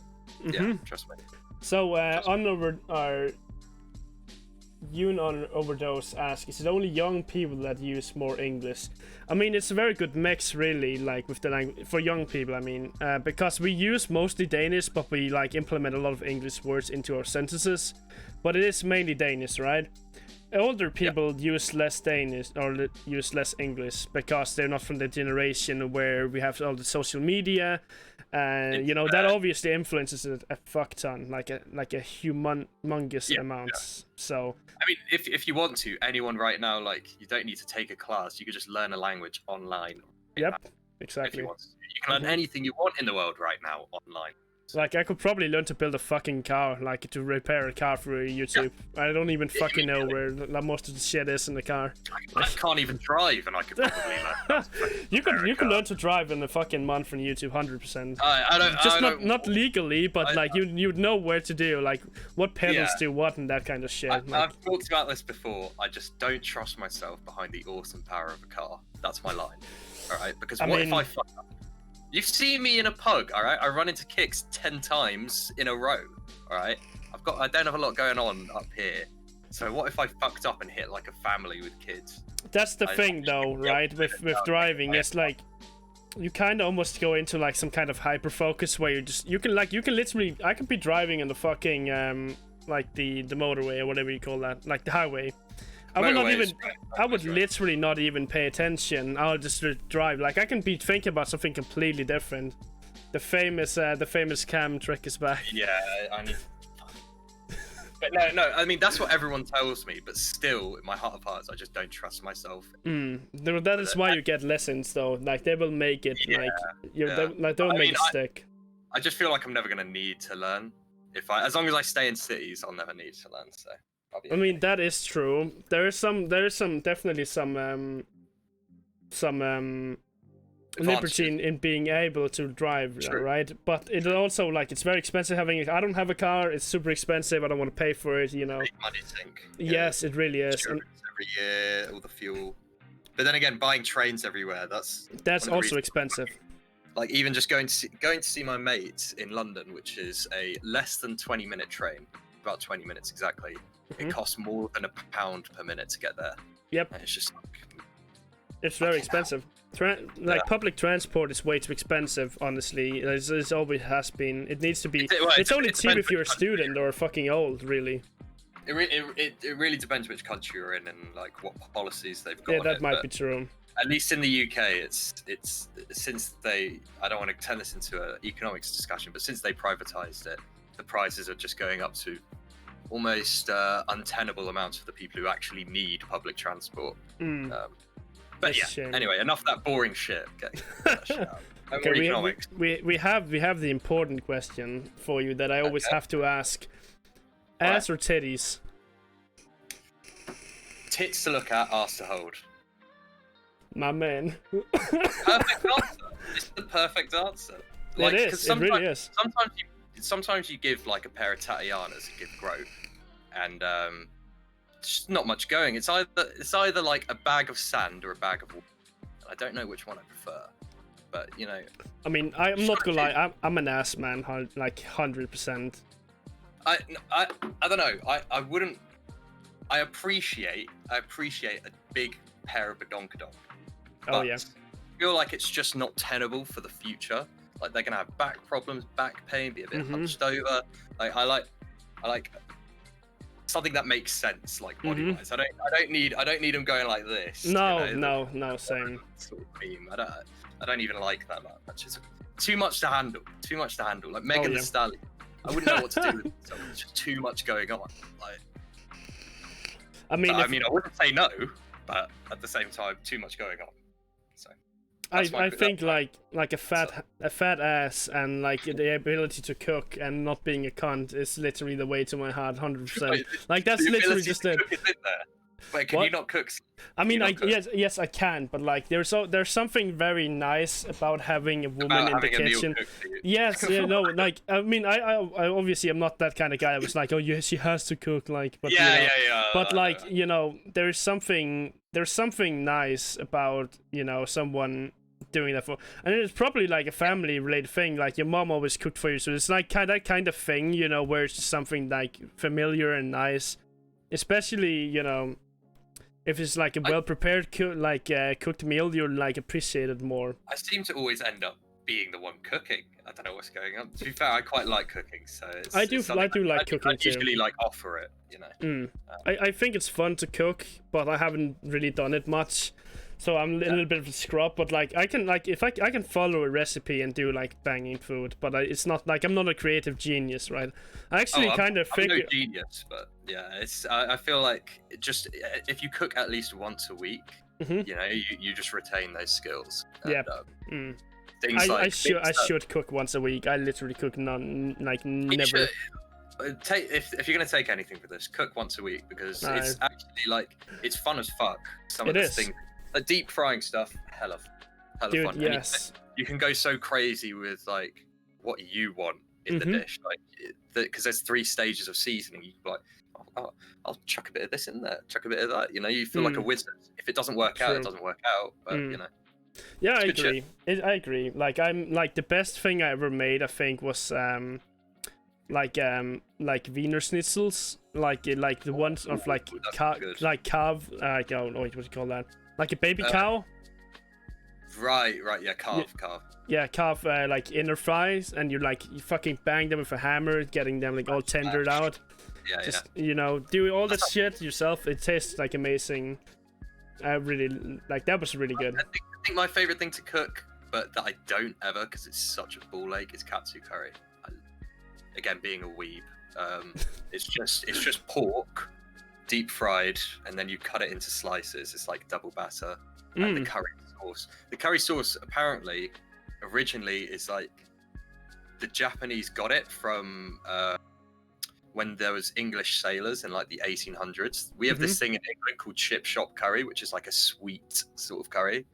And we took that over there, and they took aspects of that and then added there, and that's how katsu curry is a thing. So it's, for my taste buds, it's perfect.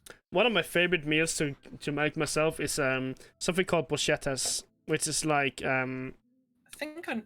Wait, it's describe like it. yeah, it's like pieces of like imagine like this. It's like a piece of toast with like tomatoes on it.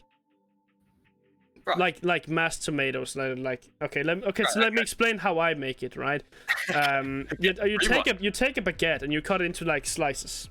So like it's these small like pieces. Like as if you're doing garlic bread or something. Yes, exactly. You put garlic with oil and pepper on that on both sides. You then put them in the oven, make them crispy. You then take a mix of tomatoes, fresh mozzarella cheese. Some herbs like thyme and basilicum, or we call it basil. Basil. Basil. Yes, like that. Fresh herbs in. You mix that in. Some more pepper, some more oil, and you then mix that to like a mass. You put onto that, and then you put a piece of I think you call it serrano ham. No, that Spanish ham. Oh, I think the really thin stuff that like and it turns like super crispy in there. So it's like I don't know. I think the Italian version of it is called prosciutto or something like that. Yeah, something like that. That is the one I put on that, and then I put it in the oven again, and then it turns like. So they're like little mini pizzas, basically. Yeah, it's like mini pizzas that it's like full of flavor from herbs and like tomatoes that are like warmed up with and there's like a ton of cheese on. Like it's definitely unhealthy as fuck, but it takes like ages to prepare it because you have to cut like 9 things and put it in that shit. It takes forever, but it's really good. I mean, as you can tell, I'm no fitness expert, but from like in my head, there's nothing wrong with having like slightly, fattier foods or foods that have more on them, as long as you're just you equal that with just not eating in the meantime, like taking a bigger gap between your next meal or not having yeah, that's true. Like there's nothing wrong with that. Like some of the best some of the like bodybuilders who I trust the most in the world, they eat like fucking French pigs. toast they eat French toast every morning, but because they're smart about their calorie intake and outtake, they're not gonna get fat. I mean, if you take like strongmen, right? They eat like fucking 5,000, like 10,000 calories, like a fucking man. They eat like a fucking bear, right? Like a lion would, like what a lion would consume, like in one meal is like near 200 cheeseburgers or some shit. Like it feels like kind of the same thing, like just getting swole. But the amount of energy they expend, just even walking around with that much weight on them, fucking insane. Huge amount of energy. Yeah, like you've seen the mountain, right? He's a fucking he's not even human. He's like fucking. Hafthor Bjornsson.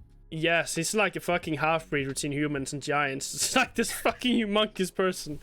Imagine if that guy walks up, slaps your girl in the ass. I'll just like, you fucking take her, man. Yeah. You're now Hafthor's girl. Yes.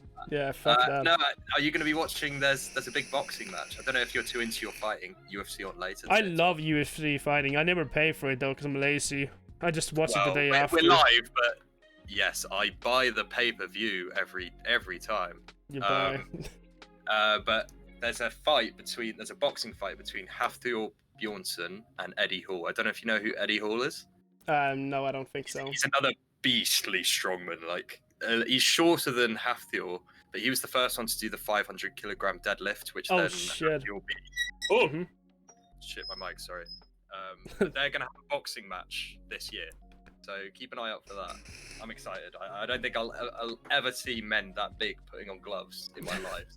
there's something very soothing about watching MMA. Just like taking like it's just something like primal, like Oh yeah, like there's it's something like primal primal satisfactory of seeing two men just fucking get it on, and there's like the fucking like the skill that it takes as well, and like you know, there's also the fucking fact that you just walk into arcades knowing that you're gonna get your ass fucking whooped, and it's like, okay, who whoops ass the best, right? Yeah. It's like crazy, man. The more I watch it, the more into the technical aspects of it I get. Like, Mm-hmm. actually, there's some crossover, would you believe, like that of the aspects that you get from dueling mentally that Mm-hmm. play into actual real fights. Yes. Like conditioning, reading, like Oh yeah. rating, so important. I mean, obviously, this is what the devs were thinking of when they made it. Yeah, yeah. The game, but I don't know, it's really cool. They're like fighting is always a little bit like chess, like thinking ahead and like you know, always you know. On crack cocaine, but chess still, you know. Yeah. But like you know, there's like a lot of like things with counters, and like you know, if you see someone do like a right jab, like you know, getting under that and getting a proper uppercut in and stuff like that, or reading that they're doing maybe like you literally feint as well right jab to left overhand 3 times in a row, so you get ready for the left overhand. You gotta read patterns and shit. Also, just you know, it's a lot of shit going on, and the thing that's interesting in fighting is there's always the chance of you getting like hit by a hit. But like also like it's the hits that knock you out are often the ones you don't see coming, right? So people do all this kind of stuff. Do you know how people get knocked out in actuality? Do you know what goes on? Basically, like if your head is moved at enough torque to make your brain like you're getting a concussion pretty much, where your brain is just shoving around in your cranium. Your brain bonks off your skull and it goes lights out. At least that's from my layman's. Yeah, that is true. That is literally like you were getting a micro concussion pretty much from your brain hitting the skull. The ones that you don't see, you're not doing the initial reflex, which pretty much everyone has when a fist is flying towards you, which is to tense up, and your neck, which is pretty important in fighting. Having a strong neck, like controls how much your head moves. So that's why whenever you see someone get snapped back, you're like, okay, they're in big fucking trouble. The most interesting kind of knockouts is liver shots, I think, because you know if you get a perfect liver shot, it actually sends a signal through a nerve up to your brain, and that makes the body it makes the body think you're about to faint, and that's why it takes like a couple of seconds before you get knocked out. Yeah, you can just see it. Because it goes through it goes through a nerve like near your spine up to the brain, and then your brain says, okay, you need to lay down. That's why it takes a couple of seconds, and you're then kneeling or like sitting on your ass, because then your body will tell you if you're about to faint, you need to get the blood right. So like you lay down, you don't lose as much blood, for example, and you will balance it out. That's why it's kind of interesting. That is crazy. That sort of stuff I always find really interesting to know, like small facts about. But when you start getting to the nitty gritty of biology, it's fucking insane. Like imagine how insane it is being like an actual doctor.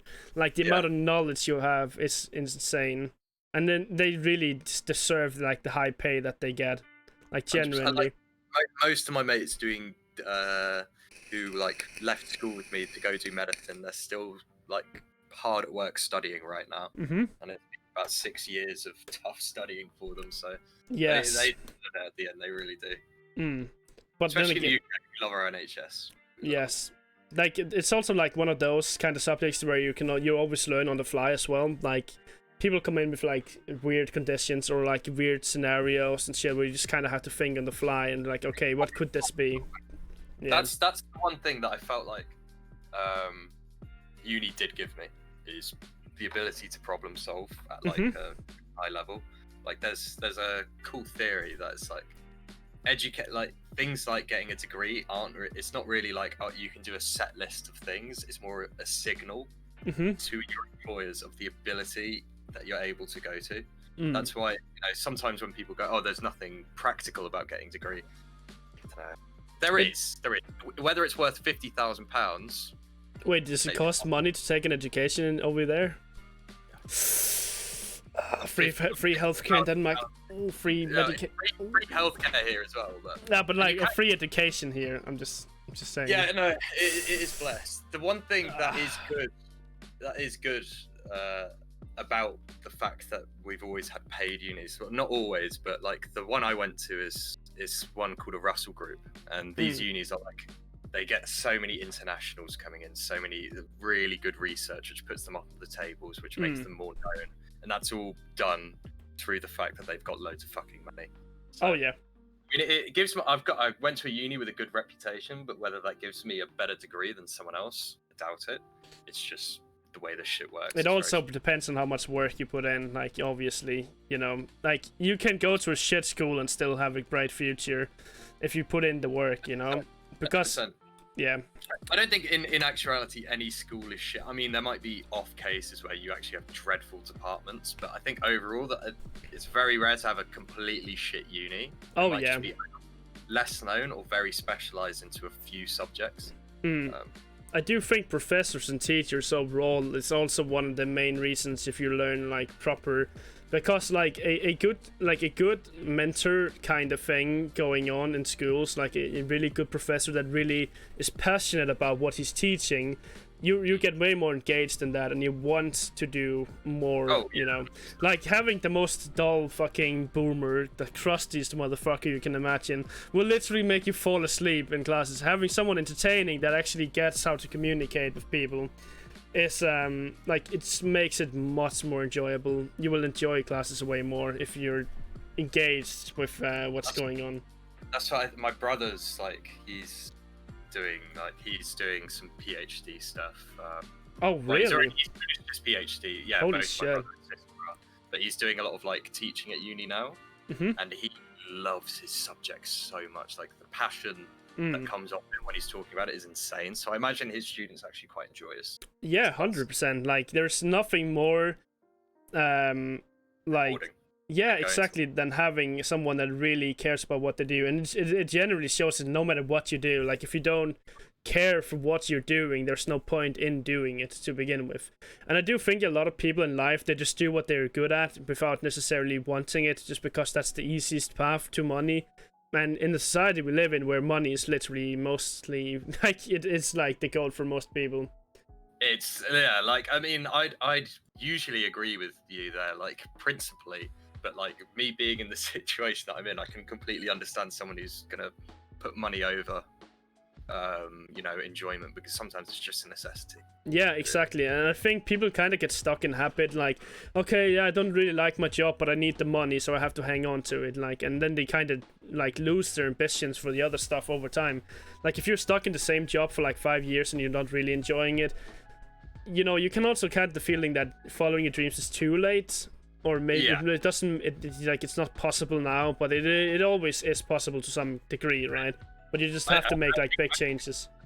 You might, like, if you spend too long not following them, you might live with regrets later. 100%.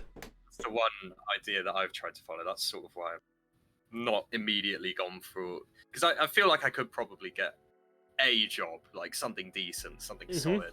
Yeah, Would I enjoy it? Probably not. Because that's the thing. Just not interested. Yeah, you don't want to get stress and depression off of work, like unless you're like, yeah, I can get like when people get stressed because they're overworked or they have like so much to do on job. Well, they've got literally like, I can understand with like, you know, you've got a kid to deal with. Yeah, like my dad. Oh yeah, go ahead. Carry on, please. So like my dad's an engineer, right? And they've been like behind on the work they need to do for like 2 years, so he's like super stressed with it because they're undermanned, and he's like working with production of windmills and like thermo. So Danish. That is the most Danish thing I've ever heard. Sorry, like, carry on. What the fuck is it called? Thermal dynamics in a windmill, something about. Yeah, something like that, where they like how they turn heat into energy through the motors, pretty much. Yeah, and that apparently is a pain in the ass. And they're like 10 people, and they have to like, there's new windmills coming out like quite often, like every 5 years, and it's just like a pain. It's just like a never-ending mountain that they have. Yes, exactly. And like when you're undermanned, and you have to work twice as hard. So, you know, obviously it's stressful shit. I can completely understand but that. Like, if you're getting stressed out because you're not enjoying the work and it's like a chore to get there, like, he loves what he does, like, 100%.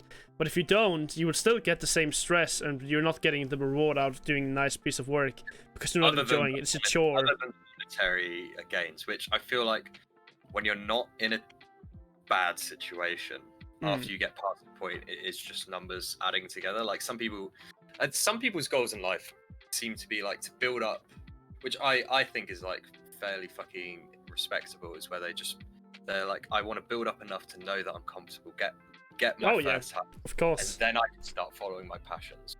But as me, as quite a profligate motherfucker, I just don't think I'd like, I mean, it makes sense. You see a ton of like young artists like doing music or wanting to have a career in Hollywood, or like doing painting and stuff, where you just don't get anywhere with it in 10 years, and it's just like, it's a lot of work and luck, you know, coming into following your dreams as well. Especially in the day where we want to be an influencer and shit like that. Yeah. Because you see loads of successful people, and it makes it look so easy, but like it's fucking blood, sweat, and tears. A quote I like to use with Instagram, it's like, it's the highlight reel of people's lives. Like, don't look too far into Instagram because you're not seeing the behind the scenes. Oh yeah, like it's never accurate for the most part. I honestly, I should delete that app, because every time I look at it, it's either extremely fucking hot girls or people going on holiday and loads of money and all this shit. It's probably not good for my own mental life. But no, like that's why I don't use Instagram for shit. Like I never check that out. Like I don't. Use it like I don't check Twitter either, because that shit will literally fry my brain. Like seeing how retarded people are on the internet makes me sad, honestly. It's so much Twitter. I mean, it's so annoying. I hate it. It's just a bunch of bad opinions all flying at you at once. Like, all this shit with cancel culture makes me want to fucking commit neck sometimes. I fucking cannot. Like, if people try to stop freedom of speech and that kind of shit because they don't like what's being said and stuff like that, it drives me nuts. Yeah, nuts. That debate, which I feel like that debate was like sort of happening back when, it was sort of like the feminism versus the anti-snowflake brigade. Social justice warriors. New way, social justice warriors, that's a better way to put it. And anti-social justice warriors.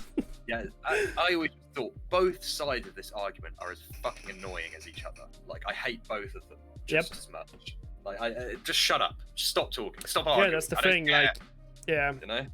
That's why I hate Twitter. It's just like, I don't need this shit. Get it out of it. Get it out of it. Yeah, and that's the only thing that I don't like about social media, is that now everyone and their fucking grandma has an opinion, and obviously they should be allowed to say it. The problem is that you cannot avoid seeing it. And sometimes it's just like, for example, on Facebook, right? I don't rarely use Facebook. I have it, but like someone posts like 30 pictures of the new child, and it's someone that I haven't fucking seen in like 10 years. Like, okay, yeah. I mean, I'm happy you got a child, but like I don't want to see it every fucking day for a month. Yeah. I'm fucking sorry, but I don't know you. I haven't seen you since fucking like middle school. That I do like Facebook's feature of the unfollow. That's great. Yes, that's man, I've used that shit a lot. Great for extended. I've got a few. I mean, just saying now, I've got a few slightly crazy aunts who are just post, and it's just like, can't take it anymore. If you can't unfriend them, so we do a little unfollowing. Yes, exactly. That's a nice feature. Like, that's good. That's good. But like, are you gonna stream today? Like, it's quite late. Are you gonna do something? I streamed a bit earlier. Yeah, it was actually a bit depressing one. I started on Shiv, and I feel like my normal viewer base despises Shiv, so they didn't come. Yeah, same. And then because there's no one there, I'm not going high up on the categories, so then there's no new people coming because there's all the big streamers at the top. Yep. So it was just like, fuck this, I'll go play Mordhau. Yeah, I did the exact same thing today and yesterday. I mean, like, as much as I think it's fun to play Chivalry, it's more fun if you're memeing around and like throwing fucking chickens at people if someone actually sees it and clips it.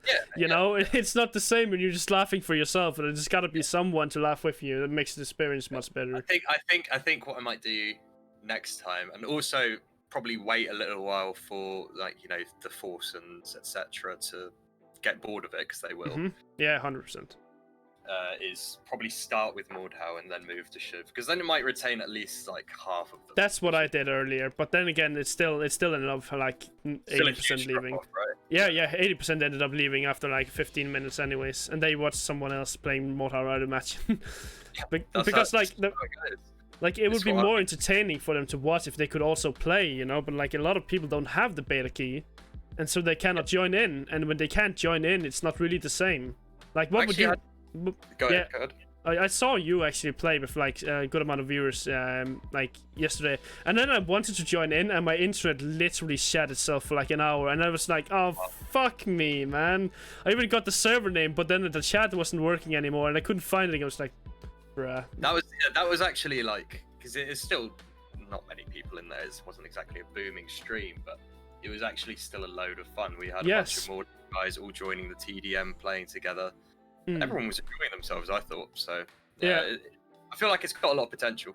I was playing with Smile yesterday and a bunch of others, and it was quite fun actually. Even though fucking Smile tilted me, we were sitting down and spinning around in circles. I didn't know what the fuck was going on. I just got my shit kicked in super hard. You can do some really funky shit on there. You can do some real funky shit. Yes. I was crazy. But like I think it's fun. But like I understand why people would swap to another stream. Like, what would you rather play with someone you can actually join and watch? Or what's something that you cannot participate in? Like, because Mordhau players are usually joining in on a lot of the streams, so they mind us a lot. And I imagine yours does too. So like, that's the interaction, you know. There's a level of interaction you can't get on many other games the same way. And that's what makes Mordhau a lot special too for viewing and playing, because you can interact with your viewers in a way that you can't do in a lot of other games. Instantaneously, more or less. Yes. No, that's caused some problems for me recently. Where it's like, say if I want to play with my usual lot, like the Stinkies, the Yeepings, you know, yada yada. If I start inviting people from my stream, it's going to make them not want to play because they're like, this guy's baiting me, this guy's doing this. Yes, yes, that is fair. It's a tough line. Like, I don't know. I feel like I should have days where I'm just like, all right, boys, no one is joining. That is it. No one's joining. Yeah, but it makes you feel bad, doesn't it? It does every time. Every time I have to say no to someone, I feel fucking terrible. Yeah, same. Because, you know, you don't want to let anyone down that wants to join in on the fun, because, like, obviously, they will have fun if they join in. At the end of the day, and they need to learn somehow. But yeah, it can be a bit of a tough situation. Yeah, I mean, I like every time I do a puck, it's the same 6 people every single time. I also want to play with like you guys, for example, like once in a while joining in, like when you guys are like just pucking like late or something, like it would be fun, like playing like with more variety of players, you know what I mean? Because it's fun to play with like different people. It's nice to see a change in style, but yeah, I don't know. Maybe it's just because we've all slammed so many hours in at this point, but yeah, me, I mean, it makes sense. I understand. Unless I feel like, even if I'm losing, unless I feel like I'm, you know, actually having some productive gameplay, right? Yeah. Just someone's flanking. Yeah, I mean, I understand. Like, I do understand. You know, it's like sometimes when I'm dueling viewers and they just cheese the fuck out of me, I'm getting so fucking triggered. It's like, you know, I cannot stand this, and you lean back with 5 times in a row. Why would you do that, man? Just why? Why? At this point, I just like, if someone tilts me in like 3 duels, I just go, no, that is it. No That's more what I do too. No more. That's what I do. Yes. Yeah, I agree. Yeah, you got much else planned for the rest of the eve? I'm gonna watch a movie with my girlfriend, just, you know, hang out and chill, really. Not what really. movie, you know? No clue yet. We're just gonna browse, you know, and check what's you know, like, we have like 5 streaming services. 3 of them, I'm not paying for any of them, to be fair. Oh, fair. I've got the free Netflix on the family. No, yeah, shit.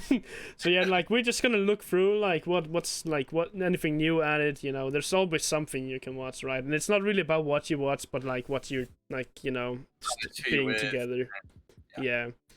So, you know, like after this, I'll probably raid someone if you stream. If you're going to stream. I'm not gonna stream.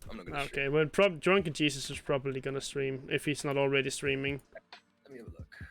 Yeah, he is, of course. I mean, I'm rating him then. Like, he's a homie for sure. Gotta throw some love his way. That's so mean. Who'd do funny meme strats against streamers? Yeah, Flame. Who? Fucking Flame. It's been lovely. Flame, you're a son of a bitch. You better not come in there with a rapier and just fucking for 60 step gamble me in the cock all the time. You better not. Are you? Do you? Is it next week that's Giro on the podcast, or have you not really sorted that out yet? Yeah. Okay. What I'm just gonna do, I'm just gonna deny you that. I will not fucking. I swear to God, I will. I refuse to raid a fucking VTuber playing this one time only, because I've literally fucking killed my soul. Like, I would kill my soul. Also, after some bad raids by me of bringing the Mordhau comp scene to people, you should be careful who you raid. Yes, I've noticed that. Like, last time I raided someone with like 25 viewers, he literally didn't even respond. Like, before he ended the stream, he was like, messaged me like, oh, thanks. He had one monitor and no alert box or anything, so we were following him and typing in chat. He didn't see anything at all. It was, and then I feel like you wasted your raid a little bit. Like, you would rather raid someone that you know is active in the community because it helps them more, and it also, you want to raid someone that is, you know, I mean, I do raid new streamers and people that are new to Mordhau, but they're all playing Frontlines, and I also know if I raid someone streaming Frontlines, they're all gone in like 1 minute. Skedaddle. Yeah, they're fucking skedaddled instantly. I just remember the time, I think Flame was playing with a really nice girl called Barbie Souls, and I raided her. Yeah, I remember her. My chat entirely spurged out extremely hard, and I felt really bad afterwards. So I didn't want that to happen. I was just like, oh, new streamer, go raid, go enjoy the show. And they were just spurging hard. But yeah. Yeah, I mean, I get that. It's Mordhau, what do you expect? Yeah, I mean, like, people in Mordhau are either like, you're fucking dog shit, or they're like, oh, you can do this and that. But I think a lot of people also don't like getting, like, backseat gamed. Right, yeah, 100%.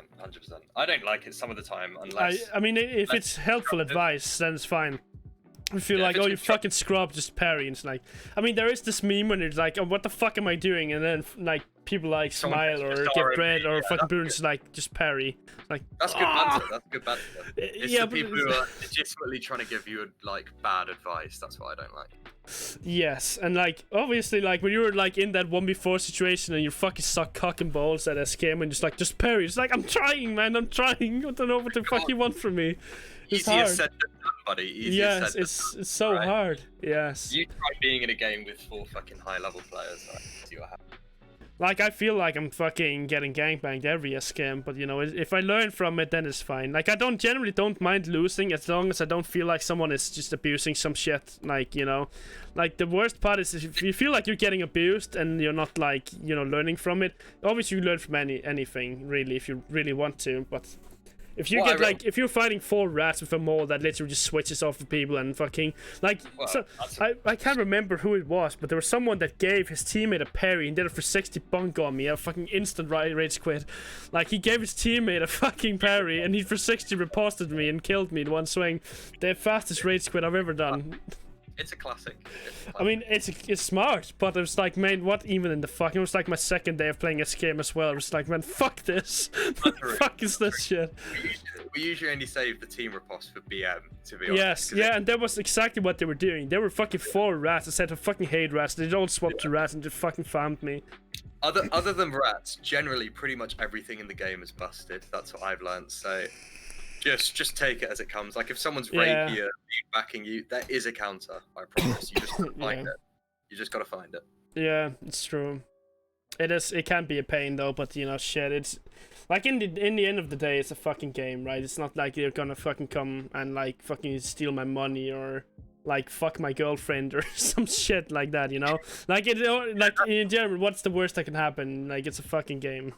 Yeah, exactly. Just gotta remember that, you know. 100%. But yeah, mate, this has been lovely. Absolutely lovely. Looking forward to more of the podcasts to come, for sure. Yeah, thank you for coming on. I really appreciate it. Well, I think we had some very interesting conversations. Yeah, for sure. It was a lot of fun. Really nice, man. And yeah, UFC later tonight. If anyone's staying up till 3 a.m, let's go. I mean, I'll probably puck after my girlfriend goes to bed. Not gonna lie, like, I'm a fucking creature. No, I don't sleep. I'll be watching it. So if anyone else is, shoot me a message on the Discord. And sure.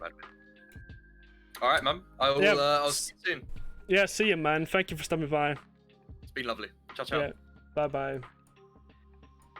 All right. Well, that was it. Yeah, boy.